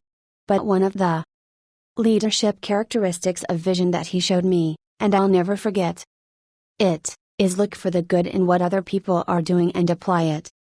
It doesn't take a genius IQ or 20 years of experience to find the possibility in every situation. All it takes is the right attitude, and anybody can cultivate that. 4. Dream one size bigger. One of the best ways to cultivate a possibility mindset is to prompt yourself to dream one size bigger than you normally do. Let's face it, most people dream too small. They don't think big enough. Henry Curtis advises, make your plans as fantastic as you like, because 25 years from now, they will seem mediocre. Make your plans 10 times as great as you first planned, and 25 years from now you will wonder why you do not make them 50 times as great.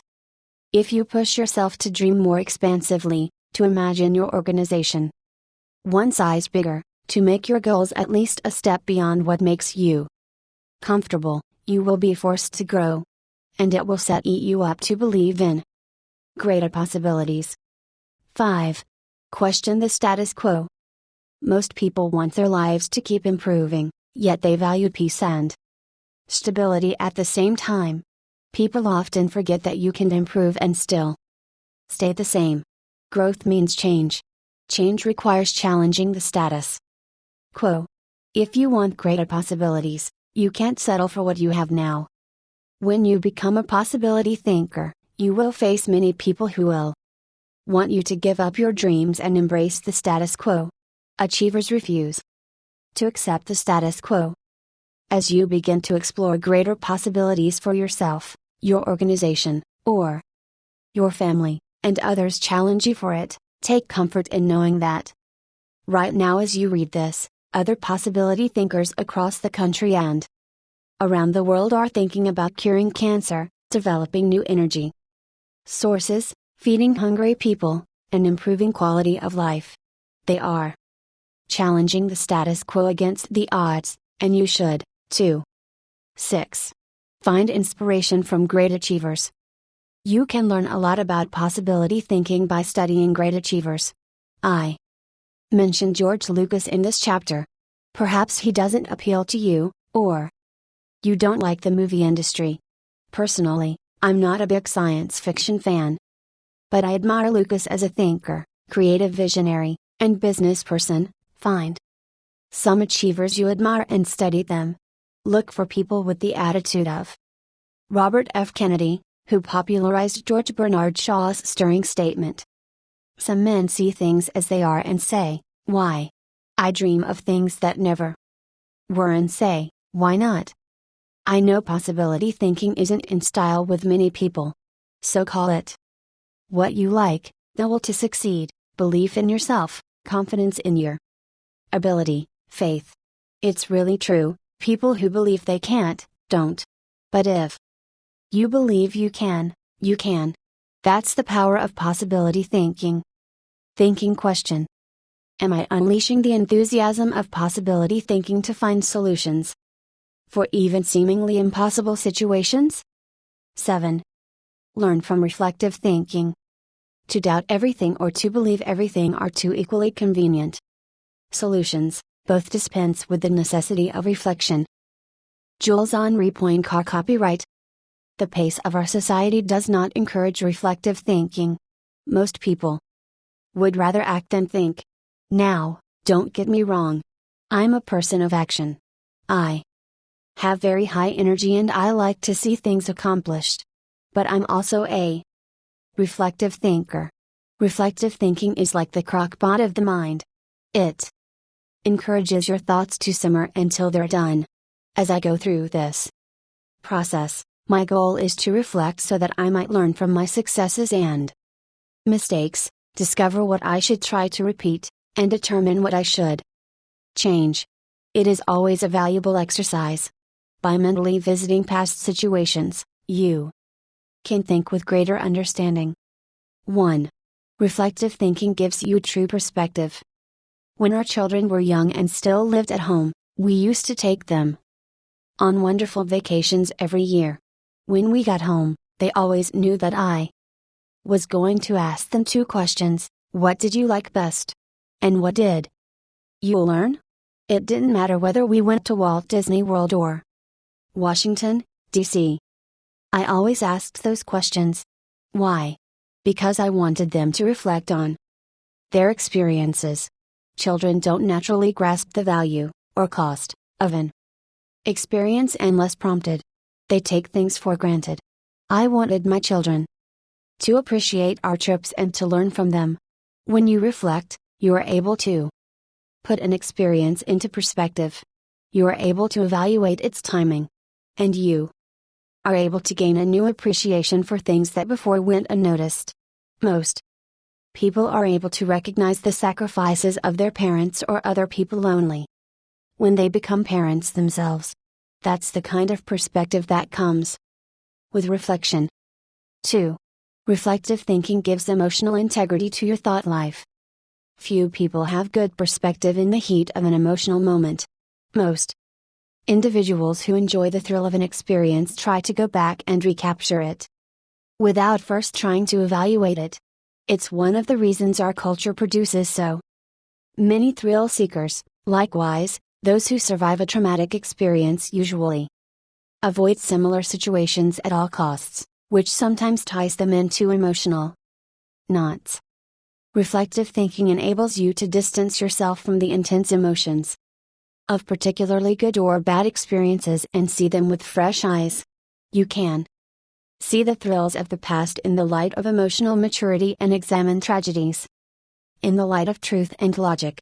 That process can help a person to stop carrying around a bunch of negative emotional baggage. President George Washington observed, "We ought not to look back unless it is to derive useful lessons from past errors, and for the purpose of profiting by dearly bought experience. Any feeling that can stand up to the light of truth and can be sustained over time has emotional integrity and is therefore worthy of your mind and heart." 3. Reflective thinking increases your confidence in decision making. Have you ever made a snap judgment and later wondered if you did the right thing? Everybody has. Reflective thinking can help to diffuse that doubt. It also gives you confidence for the next decision. Once you've reflected on an issue, you don't have to repeat every step of the thinking process when you're faced with it again. You've got mental road markers from having been there before. That compresses and speeds up thinking time, and it gives you confidence. And over time, it can also strengthen your intuition. 4. Reflective thinking clarifies the big picture. When you engage in reflective thinking, you can put ideas and experiences into a more accurate context. Reflective thinking encourages us to go back and spend time pondering what we have done and what we have seen. If a person who loses his job reflects on what happened, he may see a pattern of events that led to his dismissal. He will better understand what happened, why it happened, and what things were his responsibility. If he also looks at the incidents that occurred afterward, he may realize that in the larger scheme of things, he's better off in his new position because it better fits his skills and desires. Without reflection, it can be very difficult to see that big picture. 5. Reflective thinking takes a good experience and makes it a valuable experience. When you were just starting out in your career, did it seem that few people were willing to give someone with that experience an opportunity? At the same time, could you see people who had been on their jobs 20 years who yet did their work poorly? If so, that probably frustrated you. Playwright William Shakespeare wrote, "Experience is a jewel, and it had need be so, for it is often purchased at an infinite rate." Yet, experience alone does not add value to a life. It's not necessarily experience that is valuable, it's the insight people gain because of their experience. Reflective thinking turns experience into insight. Mark Twain said, "We should be careful to get out of an experience all the wisdom that is in it, not like the cat that sits down on a hot stove lid. She will never sit down on a hot stove lid again, and that is well, but also she will never sit down on a cold one anymore." 16. An experience becomes valuable when it informs or equips us to meet new experiences. Reflective thinking helps to do that. How to embrace the lessons of reflective thinking. If you are like most people in our culture today, you probably do very little reflective thinking. If that's the case, it may be holding you back more than you think. Take to heart the following suggestions to increase your ability to think reflectively. 1. Set aside time for reflection. Greek philosopher Socrates observed, "The unexamined life is not worth living." For most people, however, reflection and self-examination doesn't come naturally. It can be a fairly uncomfortable activity for a variety of reasons. They have a hard time staying focused, they find the process dull, or they don't like spending a lot of time thinking about emotionally difficult issues. But if you don't carve out the time for it, you are unlikely to do any reflective thinking. 2. Remove yourself from distractions. As much as any other kind of thinking, reflection requires solitude. Distraction and reflection simply don't mix. It's not the kind of thing you can do well near a television, in a cubicle, while the phone is ringing, or with children in the same room. One of the reasons I've been able to accomplish much and keep growing personally is that I've not only set aside time to reflect, but I've separated myself from distractions for short blocks of time, 30 minutes in the spa, an hour outside on a rock in my backyard, or a few hours in a comfortable chair in my office. The place doesn't matter, as long as you remove yourself from distractions and interruptions. 3. Regularly review your calendar or journal. Most people use their calendar as a planning tool, which it is. But few people use it as a reflective thinking tool. What could be better, however, for helping you to review where you have been and what you have done, except maybe a journal? I'm not a journaler in the regular sense. I don't use writing to figure out what I'm thinking and feeling. Instead, I figure out what I'm thinking and feeling, and then I write down significant thoughts and action points. I file the thoughts so that I can quickly put my hands on them again. I immediately execute the action points or delegate them to someone else. Calendars and journals remind you of how you've spent your time, show you whether your activities match your priorities, and help you see whether you are making progress.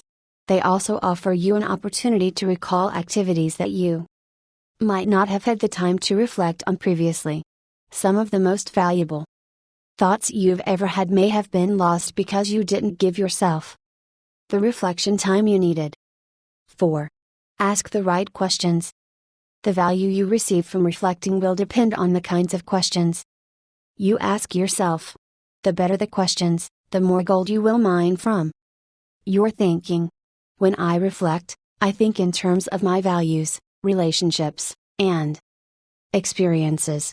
Here are some sample questions. Personal growth: what have I learned today that will help me grow? How can I apply it to my life? When should I apply it? Adding value. To whom did I add value today? How do I know I added value to that person? Can I follow up and compound the positive benefit he or she received? Leadership. Did I lead by example today? Did I lift my people and organization to a higher level? What did I do and how did I do it? Personal faith. Did I represent God well today? Did I practice the golden rule? Have I walked the second mile with someone? Marriage and family. Did I communicate love to my family today? How did I show that love? Did they feel it? Did they return it? Inner circle. Have I spent enough time with my key players? What can I do to help them be more successful? In what areas can I mentor them? Discoveries. What did I encounter today to which I need to give more thinking time? Are there lessons to be learned? Are there things to be done? How you organize your reflection time is up to you. You may want to adapt my pattern to your own values. Or you can try a system that my friend Dick Biggs uses. He creates 3 columns on a sheet of paper. Year turning point impact. This system is good for reflecting on the bigger picture. Dick used it to see patterns in his life, such as when he moved to Atlanta and was encouraged by a new teacher to write. You could just as easily write event, significance, and action point on a page to help you benefit from reflective thinking. The main thing is to create questions that work for you, and write down any significant thoughts that come to you during the reflection time. 5. Cement your learning through action. Writing down the good thoughts that come out of your reflective thinking has value, but nothing helps you to grow like putting your thoughts into action. To do that, you must be intentional. When you read a good book, for example, there are always good thoughts, quotes, or lessons that you can take away from it and use yourself. I always mark the takeaways in a book and then reread them when I'm done with the book. When I listen to a message, I record the takeaways so that I can file them for future use. When I go to a seminar, I take good notes, and I use a system of symbols to cue me to do certain things. An arrow like this means to look at this material again. An asterisk like this next to a marked section means to file it according to the subject noted. A bracket like this means that I want to use what's marked in a lecture or book. An arrow like this means this idea will take off if I work at it. When most people go to a conference or seminar, they enjoy the experience, listen to the speakers, and sometimes even take notes. But nothing happens after they go home. They like many of the concepts they hear, but when they close their notebooks, they don't think about them again. When that happens, they receive little more than a temporary surge of motivation. When you go to a conference, revisit what you heard, reflect on it, and then put it into action. It can change your life. Ultimately, reflective thinking has 3 main values. It gives me perspective. Within context, it allows me to continually connect with my journey, and it provides counsel and direction concerning my future. It is an invaluable tool to my personal growth. Few things in life can help me learn and improve the way reflective thinking can. Thinking question. Am I regularly revisiting the past to gain a true perspective and think with understanding? 8. Question popular thinking. I'm not an answering machine, I'm a questioning machine. If we have all the answers, how come we're in such a mess? Douglas Cardinal. Economist John Maynard Keynes, whose ideas profoundly influenced economic theory and practices in the 20th century, asserted, the difficulty lies not so much in developing new ideas as in escaping from the old ones. Going against popular thinking can be difficult, whether you're a business person bucking company tradition, a pastor introducing new types of music to his church, a new mother rejecting old wives' tales handed down from her parents, or a teenager ignoring currently popular styles. Many of the ideas in this book go against popular thinking. If you value popularity over good thinking, then you will severely limit your potential to learn the types of thinking encouraged by this book. Popular thinking is too average to understand the value of good thinking, too inflexible to realize the impact of changed thinking, too lazy to master the process of intentional thinking, too small to see the wisdom of big picture thinking, too satisfied to unleash the potential of focused thinking, too traditional to discover the joy of creative thinking, too naive to recognize the importance of realistic thinking, too undisciplined to release the power of strategic thinking, too limiting to feel the energy of possibility thinking, too trendy to embrace the lessons of reflective thinking, too shallow to question the acceptance of popular thinking, too proud to encourage the participation of shared thinking, too self-absorbed to experience the satisfaction of unselfish thinking, and too uncommitted to enjoy the return of bottom-line thinking. If you want to become a good thinker, then start preparing yourself for the possibility of becoming unpopular. Why you should question the acceptance of popular thinking. I've given you some broad reasons for questioning the acceptance of popular thinking. Now allow me to be more specific. 1. Popular thinking sometimes means not thinking. My friend Kevin Myers sums up the idea of popular thinking by saying, the problem with popular thinking is that it doesn't require you to think at all. Good thinking is hard work. If it were easy, everybody would be a good thinker. Unfortunately, many people try to live life the easy way. They don't want to do the hard work of thinking or pay the price of success. It's easier to do what other people do and hope that they thought it out. Look at the stock market recommendations of some experts. By the time they publish their picks, most are following a trend, not creating one or even writing its crest. The people who are going to make money on the stocks they recommend have already done so by the time the general public hears about it. When people blindly follow a trend, they're not doing their own thinking. 2. Popular thinking offers false hope. Benno Muller-Hill, a professor in the University of Cologne Genetics Department, tells how one morning in high school he stood last in a line of 40 students in the schoolyard. His physics teacher had set up a telescope so that his students could view a planet and its moons. The first student stepped up to the telescope.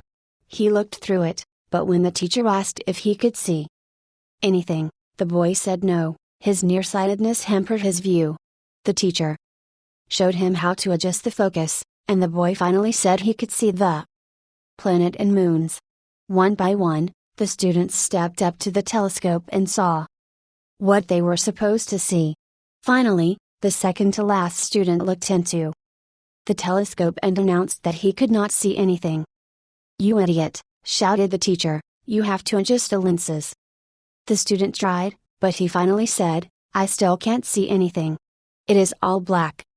The teacher, disgusted, looked through the telescope himself, and then looked up with a strange expression. The lens cap still covered the telescope. None of the students had been able to see anything! 17. Many people look for safety and security in popular thinking. They figure that if a lot of people are doing something, then it must be right. It must be a good idea. If most people accept it, then it probably represents fairness, equality, compassion, and sensitivity, right? Not necessarily. Popular thinking said the Earth was the center of the universe, yet Copernicus studied the stars and planets and proved mathematically that the Earth and the other planets in our solar system revolved around the sun. Popular thinking said surgery didn't require clean instruments, yet Joseph Lister studied the high death rates in hospitals and introduced antiseptic practices that immediately saved lives. Popular thinking said that women shouldn't have the right to vote, yet people like him Aline Pankhurst and Susan B. Anthony fought for and won that right. Popular thinking put the Nazis into power in Germany, yet Hitler's regime murdered millions and nearly destroyed Europe. We must always remember there is a huge difference between acceptance and intelligence. People may say that there's safety in numbers, but that's not always true. Sometimes it's painfully obvious that popular thinking isn't good and right. Other times it's less evident. For example, consider the staggering number of people in the United States who have run up large amounts of debt on their credit cards. Anyone who is financially astute will tell you that's a bad idea. Yet, millions follow right along with the popular thinking of buy now, pay later. And so they pay, and pay, and pay. Many promises of popular thinking ring hollow. Don't let them fool you. 3. Popular thinking is slow to embrace change. Popular thinking loves the status quo.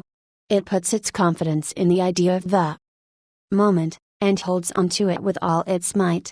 As a result, it resists change and dampens innovation. Donald M. Nelson, former president of the Society of Independent Motion Picture Producers, criticized popular thinking when he asserted, "We must discard the idea that past routine, past ways of doing things are probably the best ways. On the contrary, we must assume that there is probably a better way to do almost everything. We must stop assuming that a thing which has never been done before probably cannot be done at all." 4. Popular thinking brings only average results. The bottom line? Popular thinking brings mediocre results. Here is popular thinking in a nutshell. Popular equals normal equals average. It's the least of the best and the best of the least. We limit our success when we adopt popular thinking. It represents putting in the least energy to just get by. You must reject common thinking if you want to accomplish uncommon results. How to question the acceptance of popular thinking. Popular thinking has often proved to be wrong and limiting. Questioning it isn't necessarily hard, once you cultivate the habit of doing so. The difficulty is in getting started. Begin by doing the following things. 1. Think before you follow. Many individuals follow others almost automatically. Sometimes they do so because they desire to take the path of least resistance. Other times they fear rejection, or they believe there's wisdom in doing what everyone else does. But if you want to succeed, you need to think about what's best, not what's popular. Challenging popular thinking requires a willingness to be unpopular and go outside of the norm. Following the tragedy of September 11, 2001, for example, few people willingly chose to travel by plane. But that was the best time to travel. Crowds were down, security was up, and airlines were cutting prices. About a month after the tragedy, my wife, Margaret, and I heard that Broadway shows had lots of seats and many New York hotel rooms remained empty. Popular thinking said, "Stay away from New York." We used that as an opportunity. We got cheap plane tickets to the city, booked a room in a great hotel for about half price, and got tickets to the most sought after show, The Producers. As we took our seats in the theater, we sat next to a woman beside herself with excitement. "I can't believe I'm finally here," she said to us. "I've waited so long. This is the best show on Broadway, and the hardest to get tickets to." Then she turned to look me in the eye and said, "I've had my tickets for a year and a half, waiting to see this show. How long ago did you get yours?" "You won't like my answer," I replied. "Oh, come on," she said.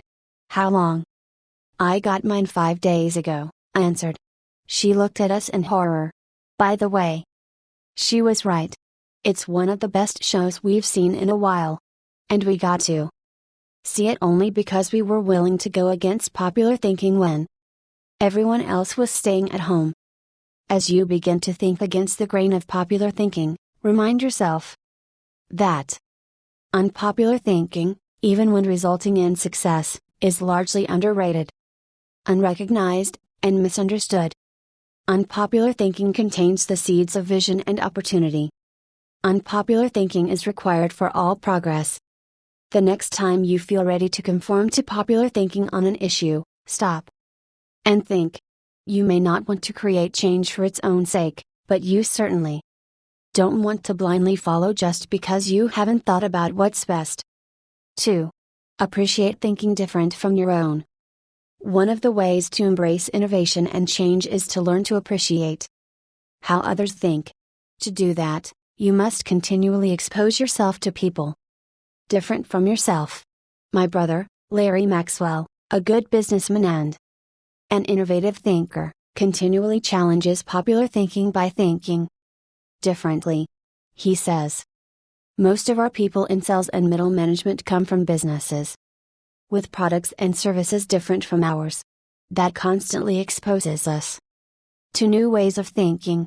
We also discourage our people from active participation in formal business and trade associations and fraternities, because their thinking is quite common.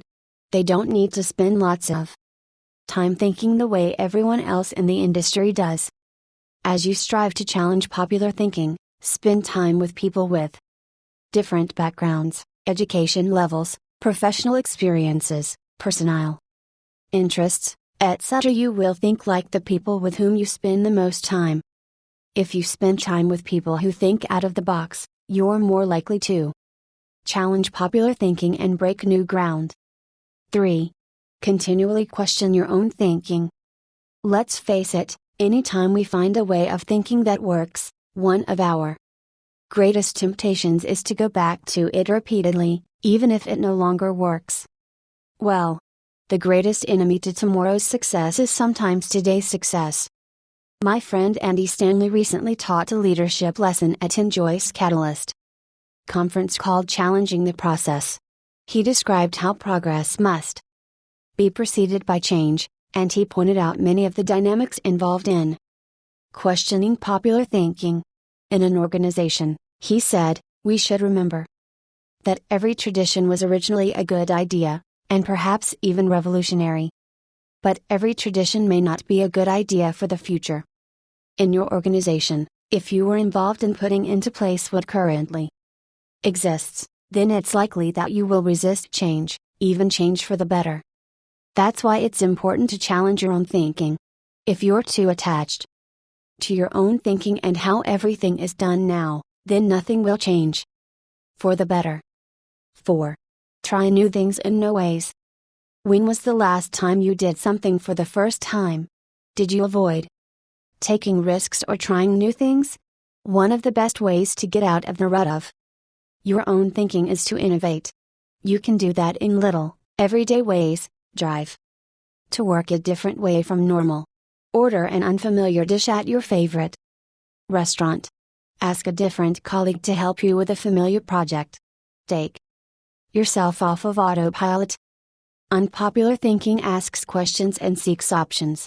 In 1997, my 3 companies moved to Atlanta, Georgia. It's a great city, but traffic at peak times can get crazy. Immediately after moving here, I began looking for and testing alternative routes to desired destinations so that I would not be caught in traffic. From my house to the airport, for example, I have discovered and used 9 routes within 8 miles and 12 minutes from one another. Often I am amazed to see people sitting on the freeway when they could be moving forward on an alternative route. What is the problem? Too many people have not tried new things in new ways. It is true, most people are more satisfied with old problems than committed to finding new solutions. How you go about doing new things in new ways is not as important as making sure you do it. Besides, if you try to do new things in the same way that everyone else does, are you really going against popular thinking? Get out there and do something different today. 5. Get used to being uncomfortable. When it comes right down to it, popular thinking is comfortable. It's like an old recliner adjusted to all the owner's idiosyncrasies. The problem with most old recliners is that no one has looked at them lately.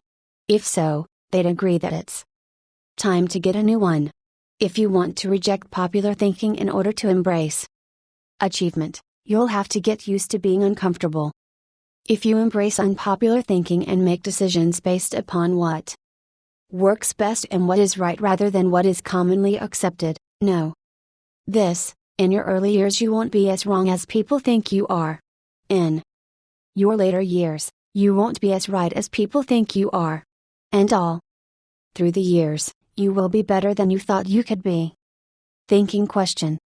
Am I consciously rejecting the limitations of common thinking in order to accomplish uncommon results? 9. Benefit from shared thinking. None of us is as smart as all of us. Ken Blanchard. Good thinkers, especially those who are also good leaders, understand the power of shared thinking.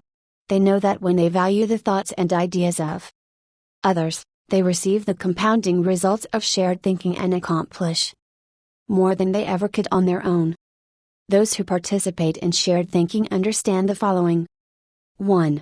Shared thinking is faster than solo thinking. We live in a truly fast-paced world. To function at its current rate of speed, we can't go it alone. I think the generation of young men and women just entering the workforce sense that very strongly. Perhaps that is why they value community so highly and are more likely to work for a company they like than one that pays them well. Working with others is like giving yourself a shortcut. If you want to learn a new skill quickly, how do you do it? Do you go off by yourself and figure it out, or do you get someone to show you how? You can always learn more quickly from someone with experience, whether you're trying to learn how to use a new software package, develop your golf swing, or cook a new dish. 2. Shared thinking is more innovative than solo thinking. We tend to think of great thinkers and innovators as soloists, but the truth is that the greatest innovative thinking doesn't occur in a vacuum. Innovation results from collaboration. Albert Einstein once remarked, "Many times a day I realize how much my own outer and inner life is built upon the labors of my fellow men, both living and dead, and how earnestly I must exert myself in order to give in return as much as I have received." Shared thinking leads to greater innovation, whether you look at the work of researchers Marie and Pierre Curie, surrealists Louis Brunel and Salvador Dali, or songwriters John Lennon and Paul McCartney. If you combine your thoughts with the thoughts of others, you will come up with thoughts you've never had. 3. Shared thinking brings more maturity than solo thinking. As much as we would like to think that we know it all, each of us is probably painfully aware of our blind spots and areas of inexperience.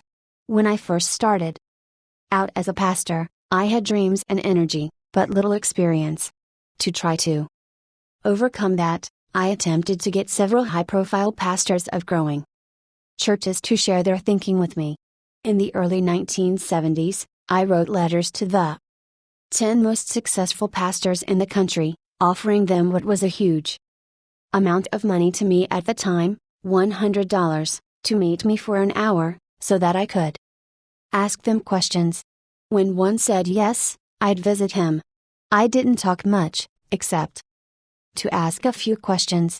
I wasn't there to impress anyone or satisfy my ego. I was there to learn. I listened to everything he said, took careful notes, and absorbed everything I could. Those experiences changed my life. You've had experiences I haven't, and I've had experiences you haven't. Put us together and we bring a broader range of personal history, and therefore maturity, to the table. If you don't have the experience you need, hook up with someone who does. 4. Shared thinking is stronger than solo thinking. Philosopher poet Johann Wolfgang von Goethe said, "To accept good advice is but to increase one's own ability. Two heads are better than one, when they are thinking in the same direction. It's like harnessing two horses to pull a wagon. They are stronger pulling together than either is individually. But did you know that when they pull together, they can move more weight than the sum of what they can move individually? A synergy comes from working together. That same kind of energy comes into play when people think together." 5. Shared thinking returns greater value than solo thinking. Because shared thinking is stronger than solo thinking, it's obvious that it yields a higher return. That happens because of the compounding action of shared thinking. But it also offers other benefits. The personal return you receive from shared thinking and experiences can be great. Clarence Francis sums up the benefits in the following observation: I sincerely believe that the word relationships is the key to the prospect of a decent world. It seems abundantly clear that every problem you will have, in your family, in your work, in our nation, or in this world, is essentially a matter of relationships, of interdependence. 6. Shared thinking is the only way to have great thinking. I believe that every great idea begins with 3 or 4 good ideas. And most good ideas come from shared thinking. Playwright Ben Jonson said, "He that is taught only by himself has a fool for a master." When I was in school, teachers put the emphasis on being right and on doing better than the other students, rarely on working together to come up with good answers. Yet all the answers improve when they make the best use of everyone's thinking. If we each have one thought, and together we have 2 thoughts, then we always have the potential for a great thought. How to encourage the participation of shared thinking. Some people naturally participate in shared thinking. Anytime they see a problem, they think, who do I know who can help with this? Leaders tend to be that way. So do extroverts. However, you don't have to be either of those two. Benefit from shared thinking. Use the following steps to help you improve your ability to harness shared thinking. 1. Value the ideas of others. First, believe that the ideas of other people have value. If you don't, your hands will be tied. How do you know if you truly want input from others? Ask yourself these questions. Am I emotionally secure?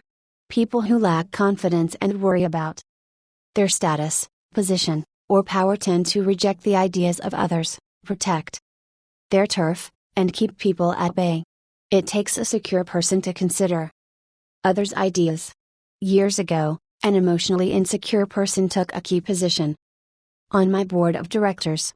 After a couple of meetings, it became obvious to the other board members that this individual would not positively contribute to the organization.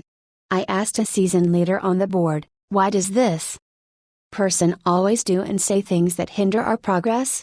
I'll never forget his reply: "Hurting people hurt people." Do I place value on people?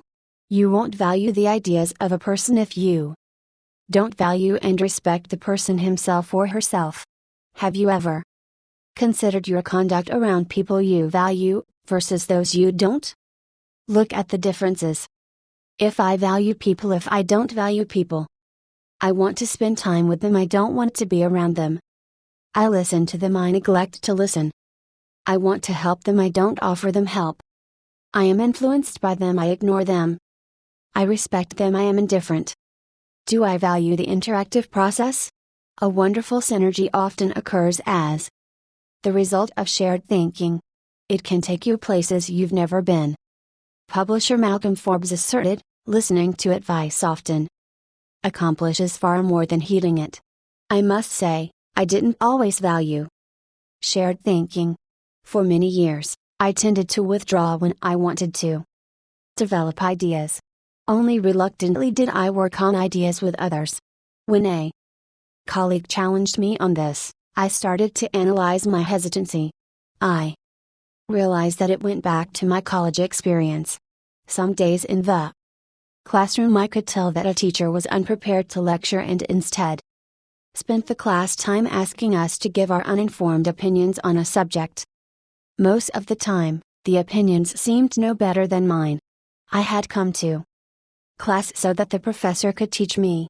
I realized that the process of sharing ideas wasn't the problem, it was who was doing the talking. Shared thinking is only as good as the people doing the sharing. Since learning that lesson, I have embraced the interactive process, and now I believe it is one of my strengths. Still, I always think about whom I bring around the table for a shared thinking session. I'll tell you my guidelines for whom I invite later in this chapter. You must open yourself up to the idea of sharing ideas before you will engage in the process of shared thinking. 2. Move from competition to cooperation. Jeffrey J. Fox, author of How to Become CEO, says, always be on the lookout for ideas. Be completely indiscriminate as to the source. Get ideas from customers, children, competitors, other industries, or cab drivers. It doesn't matter who thought of an idea. 18. A person who values cooperation desires to complete the ideas of others, not compete with them. If someone asks you to share ideas, focus on helping the team, not getting ahead personally. And if you are the one who brings people together to share their thoughts, praise the idea more than the source of the idea. If the best idea always wins, rather than the person who offered it, then all will share their thoughts with greater enthusiasm. 3. Have an agenda when you meet. I enjoy spending time with certain people, whether we discuss ideas or not. My wife, Margaret, my children, my grandchildren, my parents. Though we often do discuss ideas, it doesn't bother me if we don't. We are family. When I spend time with nearly anyone else in my life, however, I have an agenda. I know what I want to accomplish. The more I respect the wisdom of the person, the more I listen. For example, when I meet with someone I'm mentoring, I let the person ask the questions, but I expect to do most of the talking. When I meet with someone who mentors me, I mostly keep my mouth shut. In other relationships, the give and take is more even. But no matter with whom I meet, I have a reason for getting together and I have an expectation for what I'll give to it and get from it. That's true whether it's for business or pleasure. 4. Get the right people around the table. To get anything of value out of shared thinking, you need to have people around who bring something to the table. As you prepare to ask people to participate in shared thinking, use the following criteria for the selection process. Choose people whose greatest desire is the success of the ideas. People who can add value to another's thoughts. People who can emotionally handle quick changes in the conversation. People who appreciate the strengths of others in areas where they are weak. People who understand their place of value at the table. People who place what is best for the team before themselves. People who can bring out the best thinking in the people around them. People who possess maturity, experience, and success in the issue under discussion. People who will take ownership and responsibility for decisions. People who will leave the table with a we attitude, not a me attitude. Too often we choose our brainstorming partners based on feelings of friendship or circumstances or convenience. But that doesn't help us to discover and create the ideas of the highest order. Who we invite to the table makes all the difference. 5. Compensate good thinkers and collaborators. Well, successful organizations practice shared thinking. If you lead an organization, department, or team, then you can't afford to be without people who are good at shared thinking. As you recruit and hire, look for good thinkers who value others, have experience with the collaborative process, and are emotionally secure.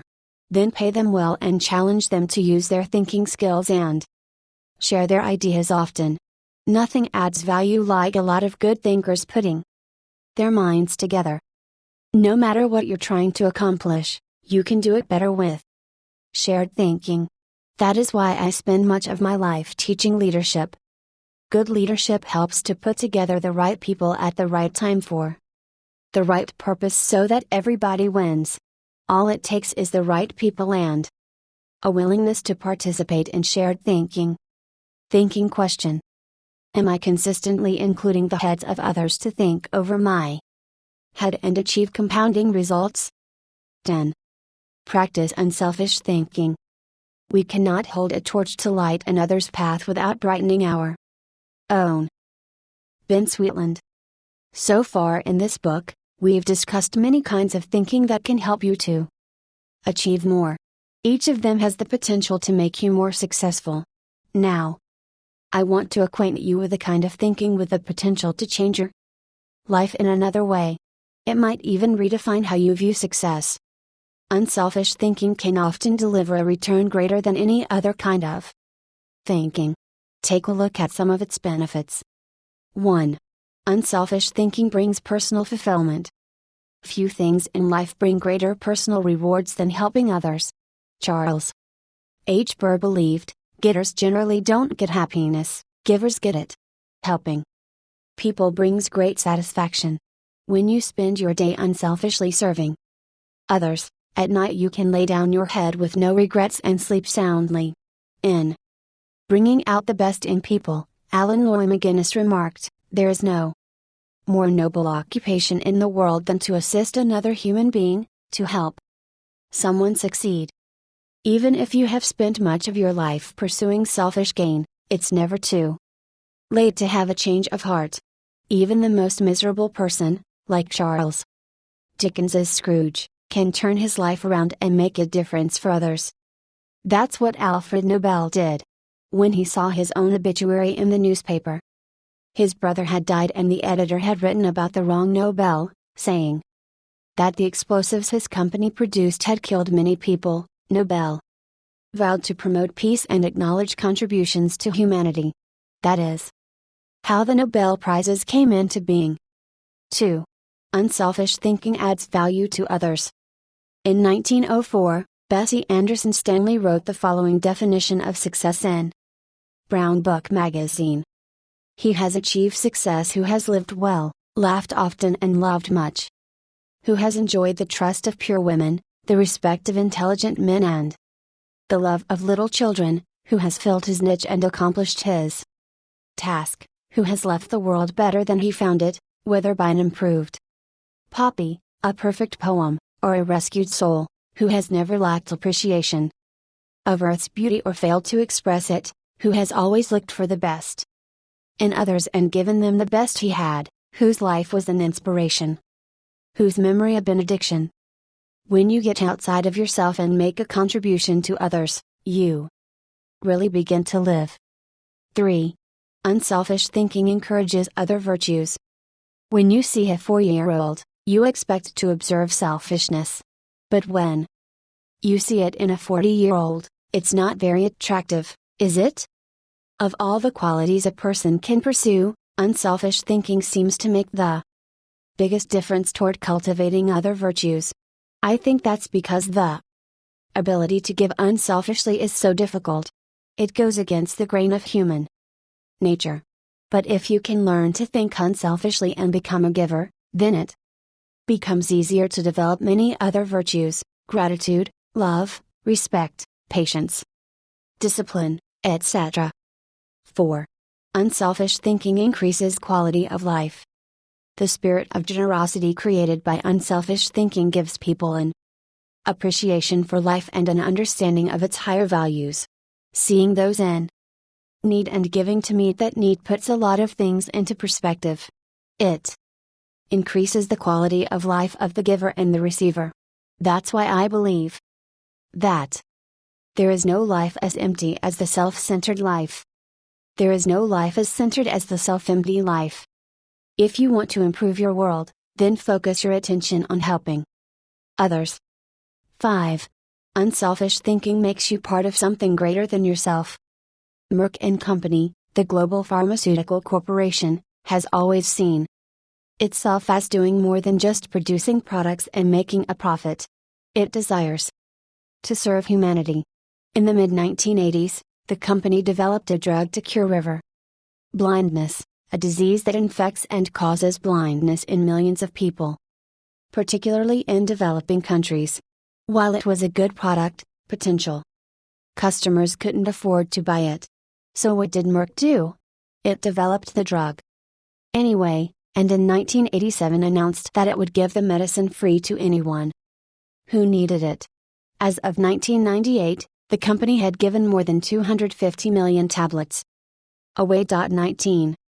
George W. Merck says, "We try never to forget that medicine is for the people. It is not for the profits. The profits follow, and if we have remembered that, they have never failed to appear. The lesson to be learned? Simple. Instead of trying to be great, be part of something greater than yourself. 6. Unselfish thinking creates a legacy. Jack Balask, President and Chief Operating Officer of True North Communications, says, learn, earn, return, these are the 3 phases of life. The first third should be devoted to education, the second third to building a career and making a living, and the last third to giving back to others, returning something in gratitude. Each state seems to be a preparation for the next one. If you are successful, it becomes possible for you to leave an inheritance for others. But if you desire to do more, to create a legacy, then you need to leave that in others. When you think unselfishly and invest in others, you gain the opportunity to create a legacy that will outlive you. How to experience the satisfaction of unselfish thinking. I think most people recognize the value of unselfish thinking, and most would even agree that it's an ability they would like to develop. Many people, however, are at a loss concerning how to change their thinking. To begin cultivating the ability to think unselfishly, I recommend that you do the following. 1. Put others first. The process begins with realizing that everything is not about you. That requires humility and a shift in focus. In The Power of Ethical Management, Ken Blanchard and Norman Vincent Peale wrote, people with humility don't think less of themselves, they just think of themselves less. If you want to become less selfish in your thinking, then you need to stop thinking about your wants and begin focusing on others' needs.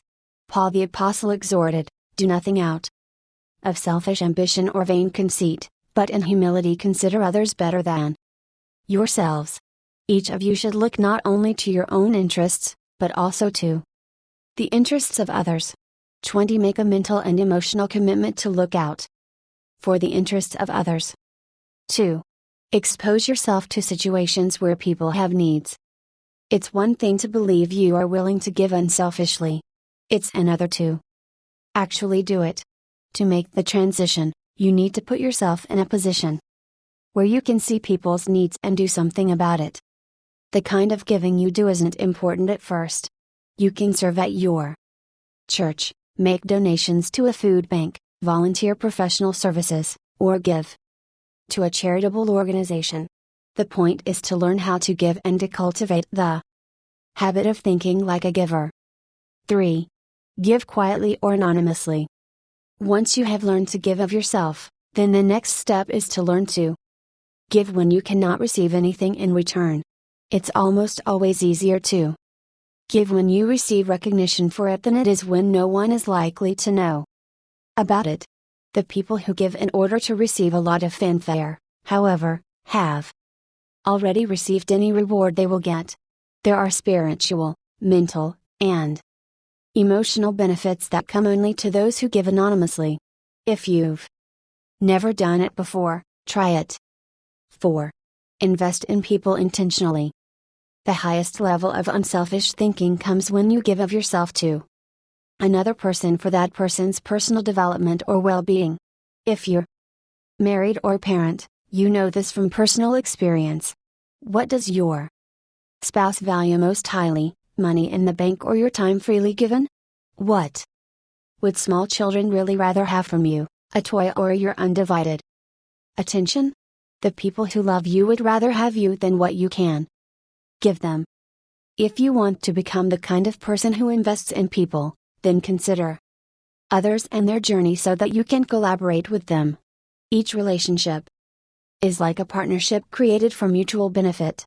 As you go into any relationship, think about how you can invest in the other person so that it becomes a win-win situation. Here is how relationships most often play out. I win, you lose, I win only once. You win, I lose, you win only once. We both win, we win many times. We both lose, goodbye, partnership. The best relationships are win-win. Why don't more people go into relationships with that attitude? I'll tell you why. Most people want to make sure that they win first. Unselfish thinkers, on the other hand, go into a relationship and make sure that the other person wins first. And that makes all the difference. 5. Continually check your motives.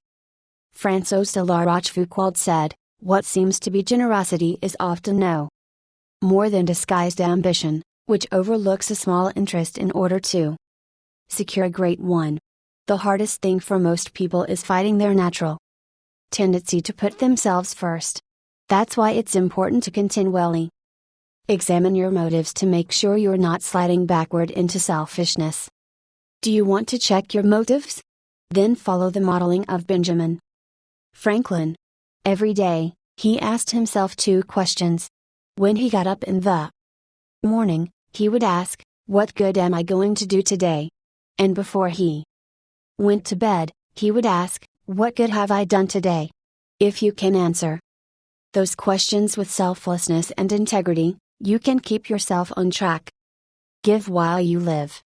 In the fall of 2001, we all witnessed a demonstration of unselfish thinking, unlike anything we had seen in the United States for many years.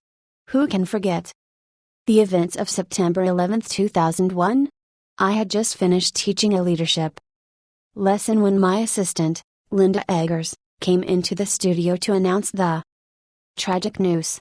Like most Americans, I remained riveted to the television all day and heard the reports of the firefighters and police officers who raced into the World Trade Center towers to help others, never worrying about their own safety. In the days following the tragedy, millions of Americans expressed a great desire to do something that would help the situation. I had the same desire. My company was scheduled to do a training via simulcast on September 15, the Saturday following the tragedy. Our leadership team decided to add a 1.5-hour program titled America Prays to the end of the simulcast. In it, my friend Max Lucado wrote and read a prayer, expressing the heart's cry of millions. Franklin Graham prayed for our national leaders, Jim and Shirley Dobson gave advice to parents on how to help their children deal with the event. And Bruce Wilkinson and I asked the simulcast viewers to give financially to the people injured on September 11. Amazingly, they gave $5.9 million, which World Vision graciously agreed to distribute to those in need.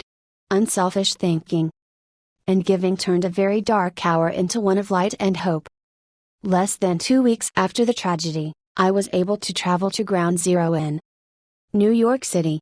I went to view the site of the destruction, to thank the men and women clearing away the wreckage, and to pray for them. I can't really do justice to what I saw.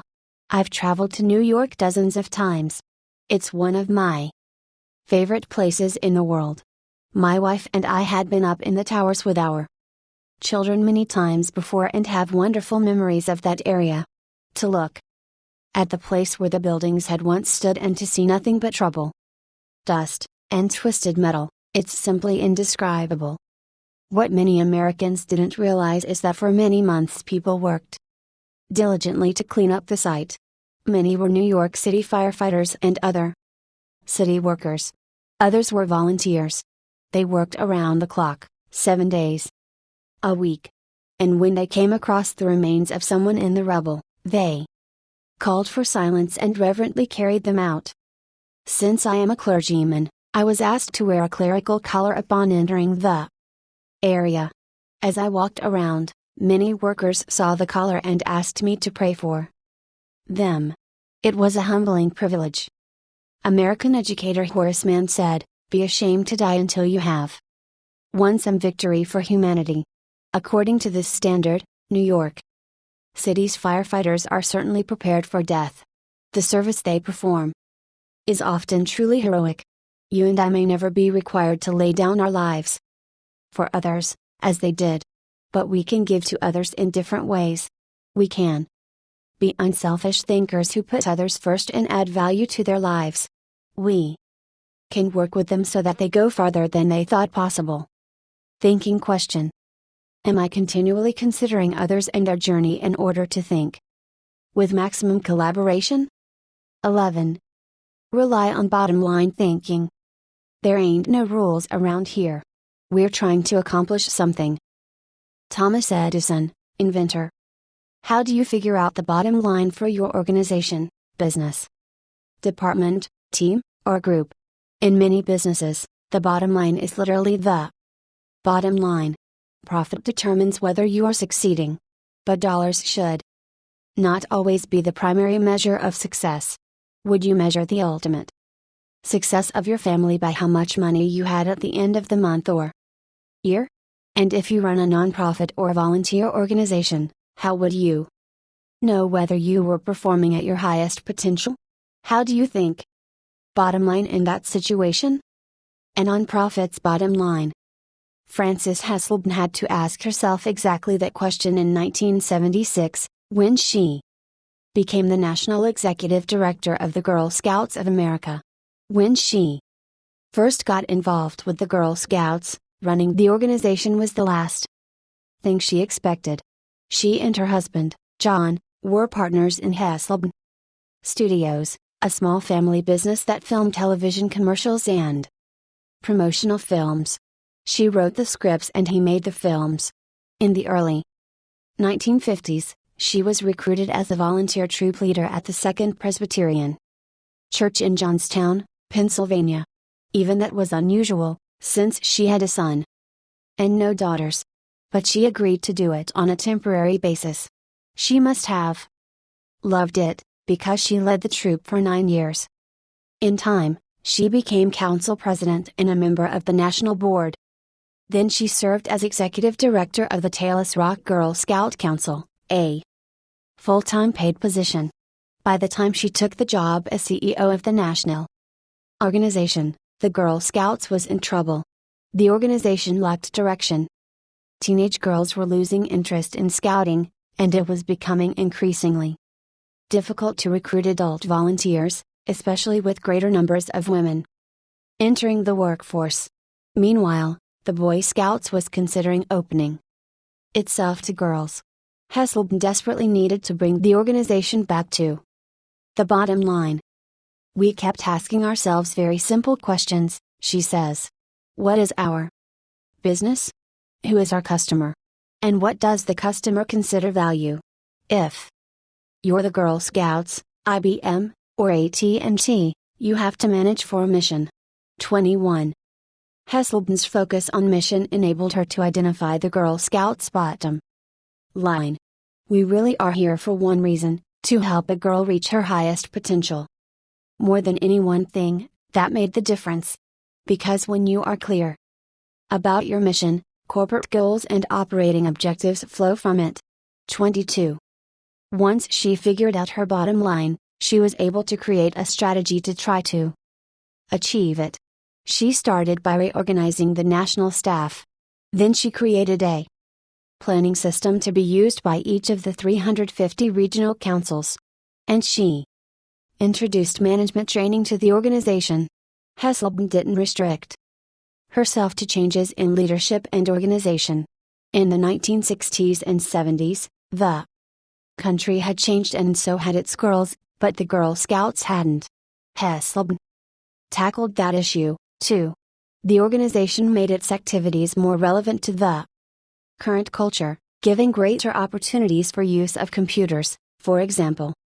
Rather than hosting a party, she also sought out minority participation, created bilingual materials, and reached out to low-income households.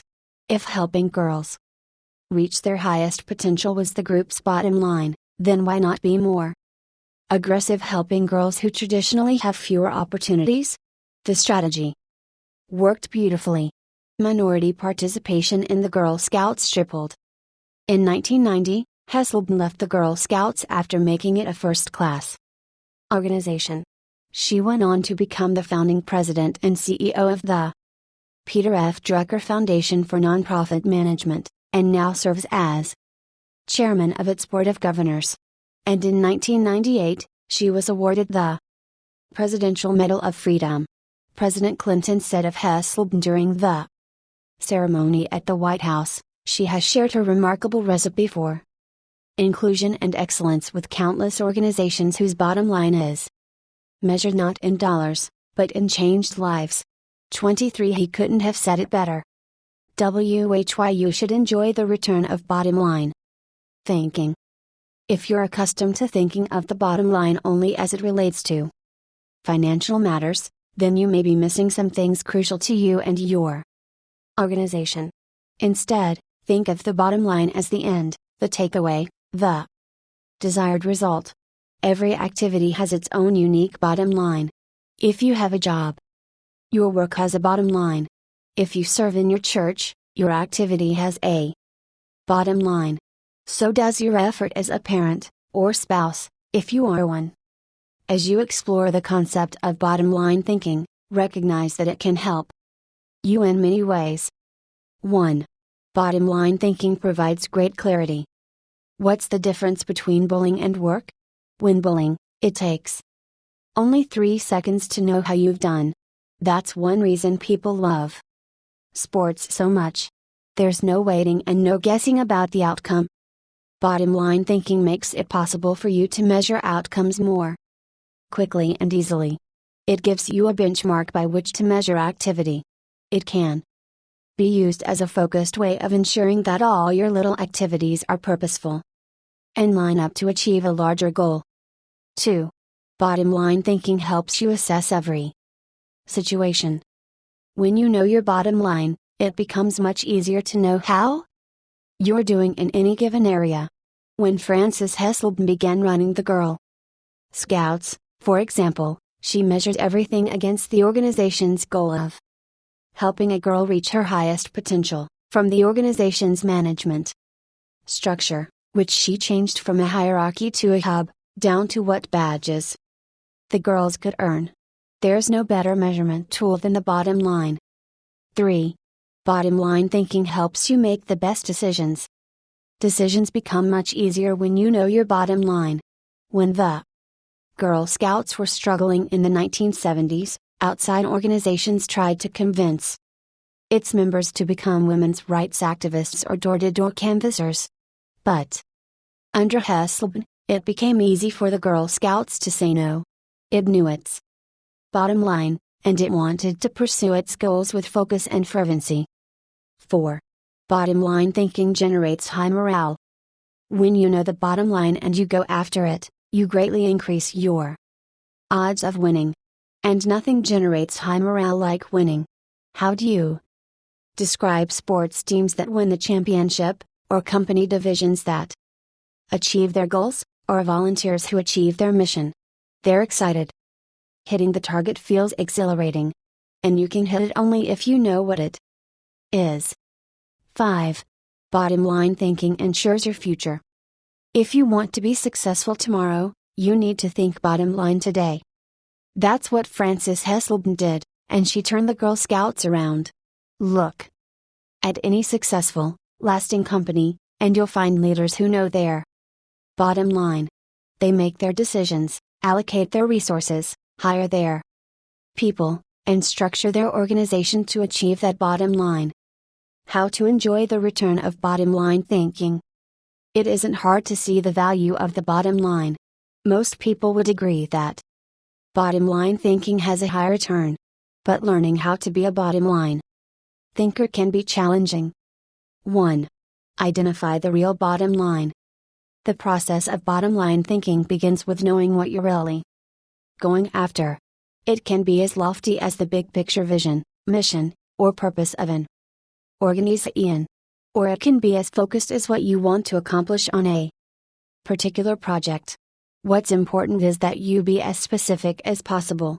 If your goal is for something as vague as success, you will have a painfully difficult time trying to harness bottom line thinking to achieve it. The first step is to set aside your wants.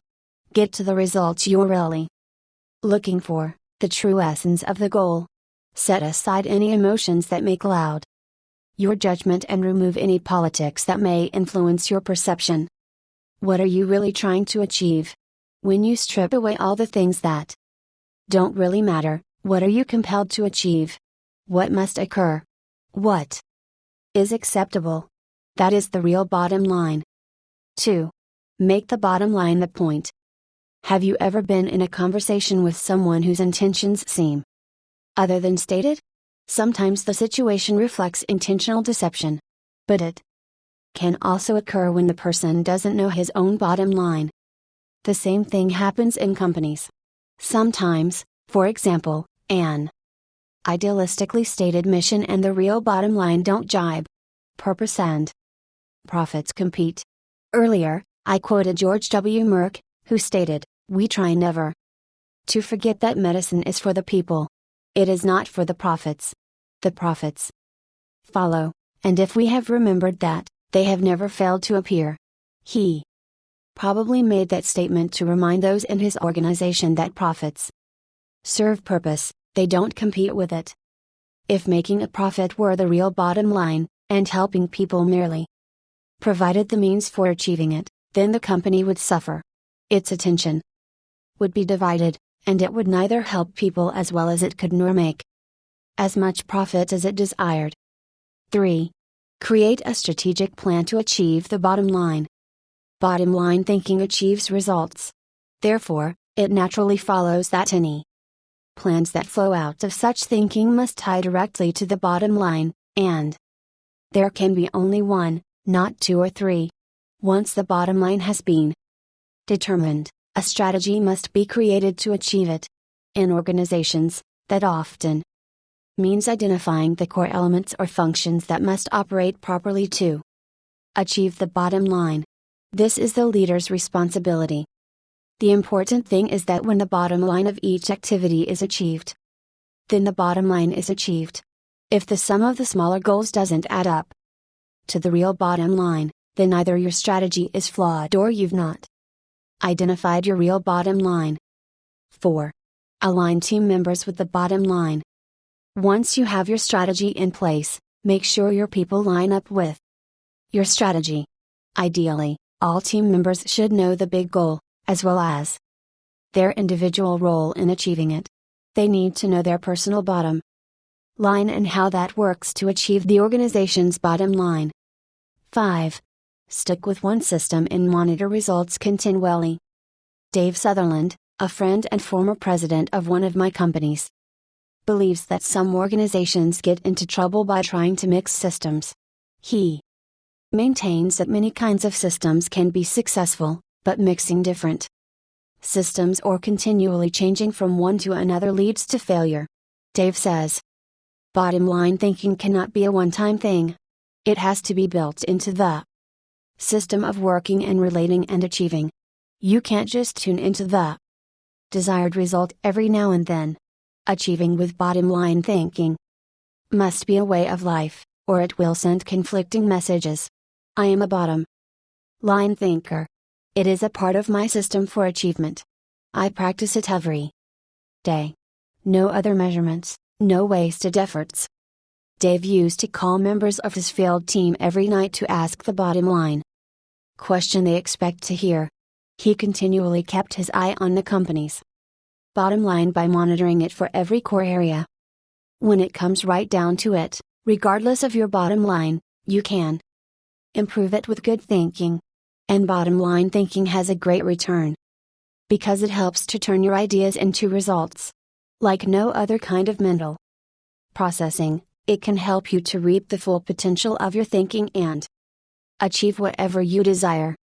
Thinking question: am I staying focused on the bottom line so that I can gain the maximum return and reap the full potential of my thinking? One final thought. I trust you have enjoyed this book.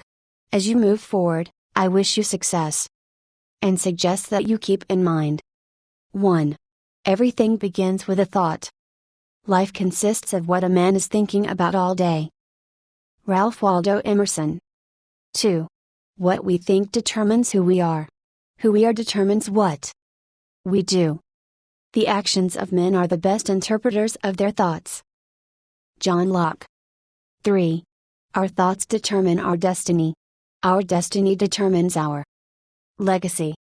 You are today where your thoughts have brought you. You will be tomorrow where your thoughts take you. James Allen. 4. People who go to the top think differently than others. Nothing limits achievement like small thinking, nothing expands possibilities like unleashed thinking. William Arthur Ward. 5. We can change the way we think. Whatever things are true, noble, just, pure, lovely, are of good report. If there is any virtue and if there is anything praiseworthy, think on these things. Paul the Apostle. Notes. 1. James C. Collins and Jerry Porras, Built to Last, Successful Habits of Visionary Companies, New York, Harper Business, 1994, 213. 2. Joshua S. Rubinstein, David E. Meyer, and Jeffrey E. Evans, Executive Control of Cognitive Processes in Task Switching, Journal of Experimental Psychology, quoted in Leadership Strategies, Volume 4. Number 12, December 2001. 3. Ed Moser-Wellman, The 5 Faces of Genius, The Skills to Master Ideas at Work, New York, Viking, 2001, 6. 4. Ed Moser-Wellman, The 5 Faces of Genius, The Skills to Master Ideas at Work, New York, Viking, 2001, 9. 5. Ernie J. Zielinski, The Joy of Not Knowing It All, Profiting from Creativity at Work or Play, Chicago, VIP Books, 1994, 7. 6. James Allen, The Wisdom of James Allen, San Diego, Laurel Creek Press, 1997. 7. Chris Palico, Security at Super Bowl. Sports.yahoo.com/NFL/news, February 2, 2002. 8. Bob Beal, Master Planning, A Complete Guide for Building a Strategic Plan for Your Business, Church, or Organization, Nashville, Broadman and Pullman, 1997, 10. 9. Janet Frankston, Maxwell House High to Pass Over Spans Years, The Atlanta Journal-Constitution, March 27, 2002, F1. 10. Janet Frankston, Maxwell House High to Pass Over Spans Years, The Atlanta Journal-Constitution, March 27, 2002, F10. 11. Chris Salewich's, George Lucas, New York, Thunder's Mouth Press. 1998, 113. 12. Eric Pooley, Mayor of the World, Time, December 31, 2001. www.time.com. 13. Sally Klein, Editor, George Lucas, Interviews, Jackson, University Press of Mississippi, 1999, 96. 14. Sally Klein, Editor, George Lucas, Interviews, Jackson, University Press of Mississippi, 1999, 121. 15. Leadership Lessons, An Interview with Don Soderquist, Willow Creek Association. 16. Mark Twain, Following the Equator, Hopewell, New Jersey, Echo Press, 1996, 96. 17. Benno Muller-Hill, Science, Truth, and Other Values, Quarterly Review of Biology, Volume 68, Number 3, September 1993, 399-407. 18. Jeffrey J. Fox, How to Become CEO, New York, Hyperion, 1998, 115. 19. Mechthiesen Program Removes Darkness from an Ancient Disease. Corporate Philanthropy Report, Merck, p. 11, www.merck.com, April 27, 2002. 20. Philippians 2-3-4, Niv. 21. John A. Byrne, Profiting from the Nonprofits, Business Week, March 26, 1990, 70. 22. John A. Byrne, Profiting from the Nonprofits, Business Week, March 26, 1990, 72. 23. Hesselden wins Presidential Medal of Freedom, www.drucker.org. December 19, 2001.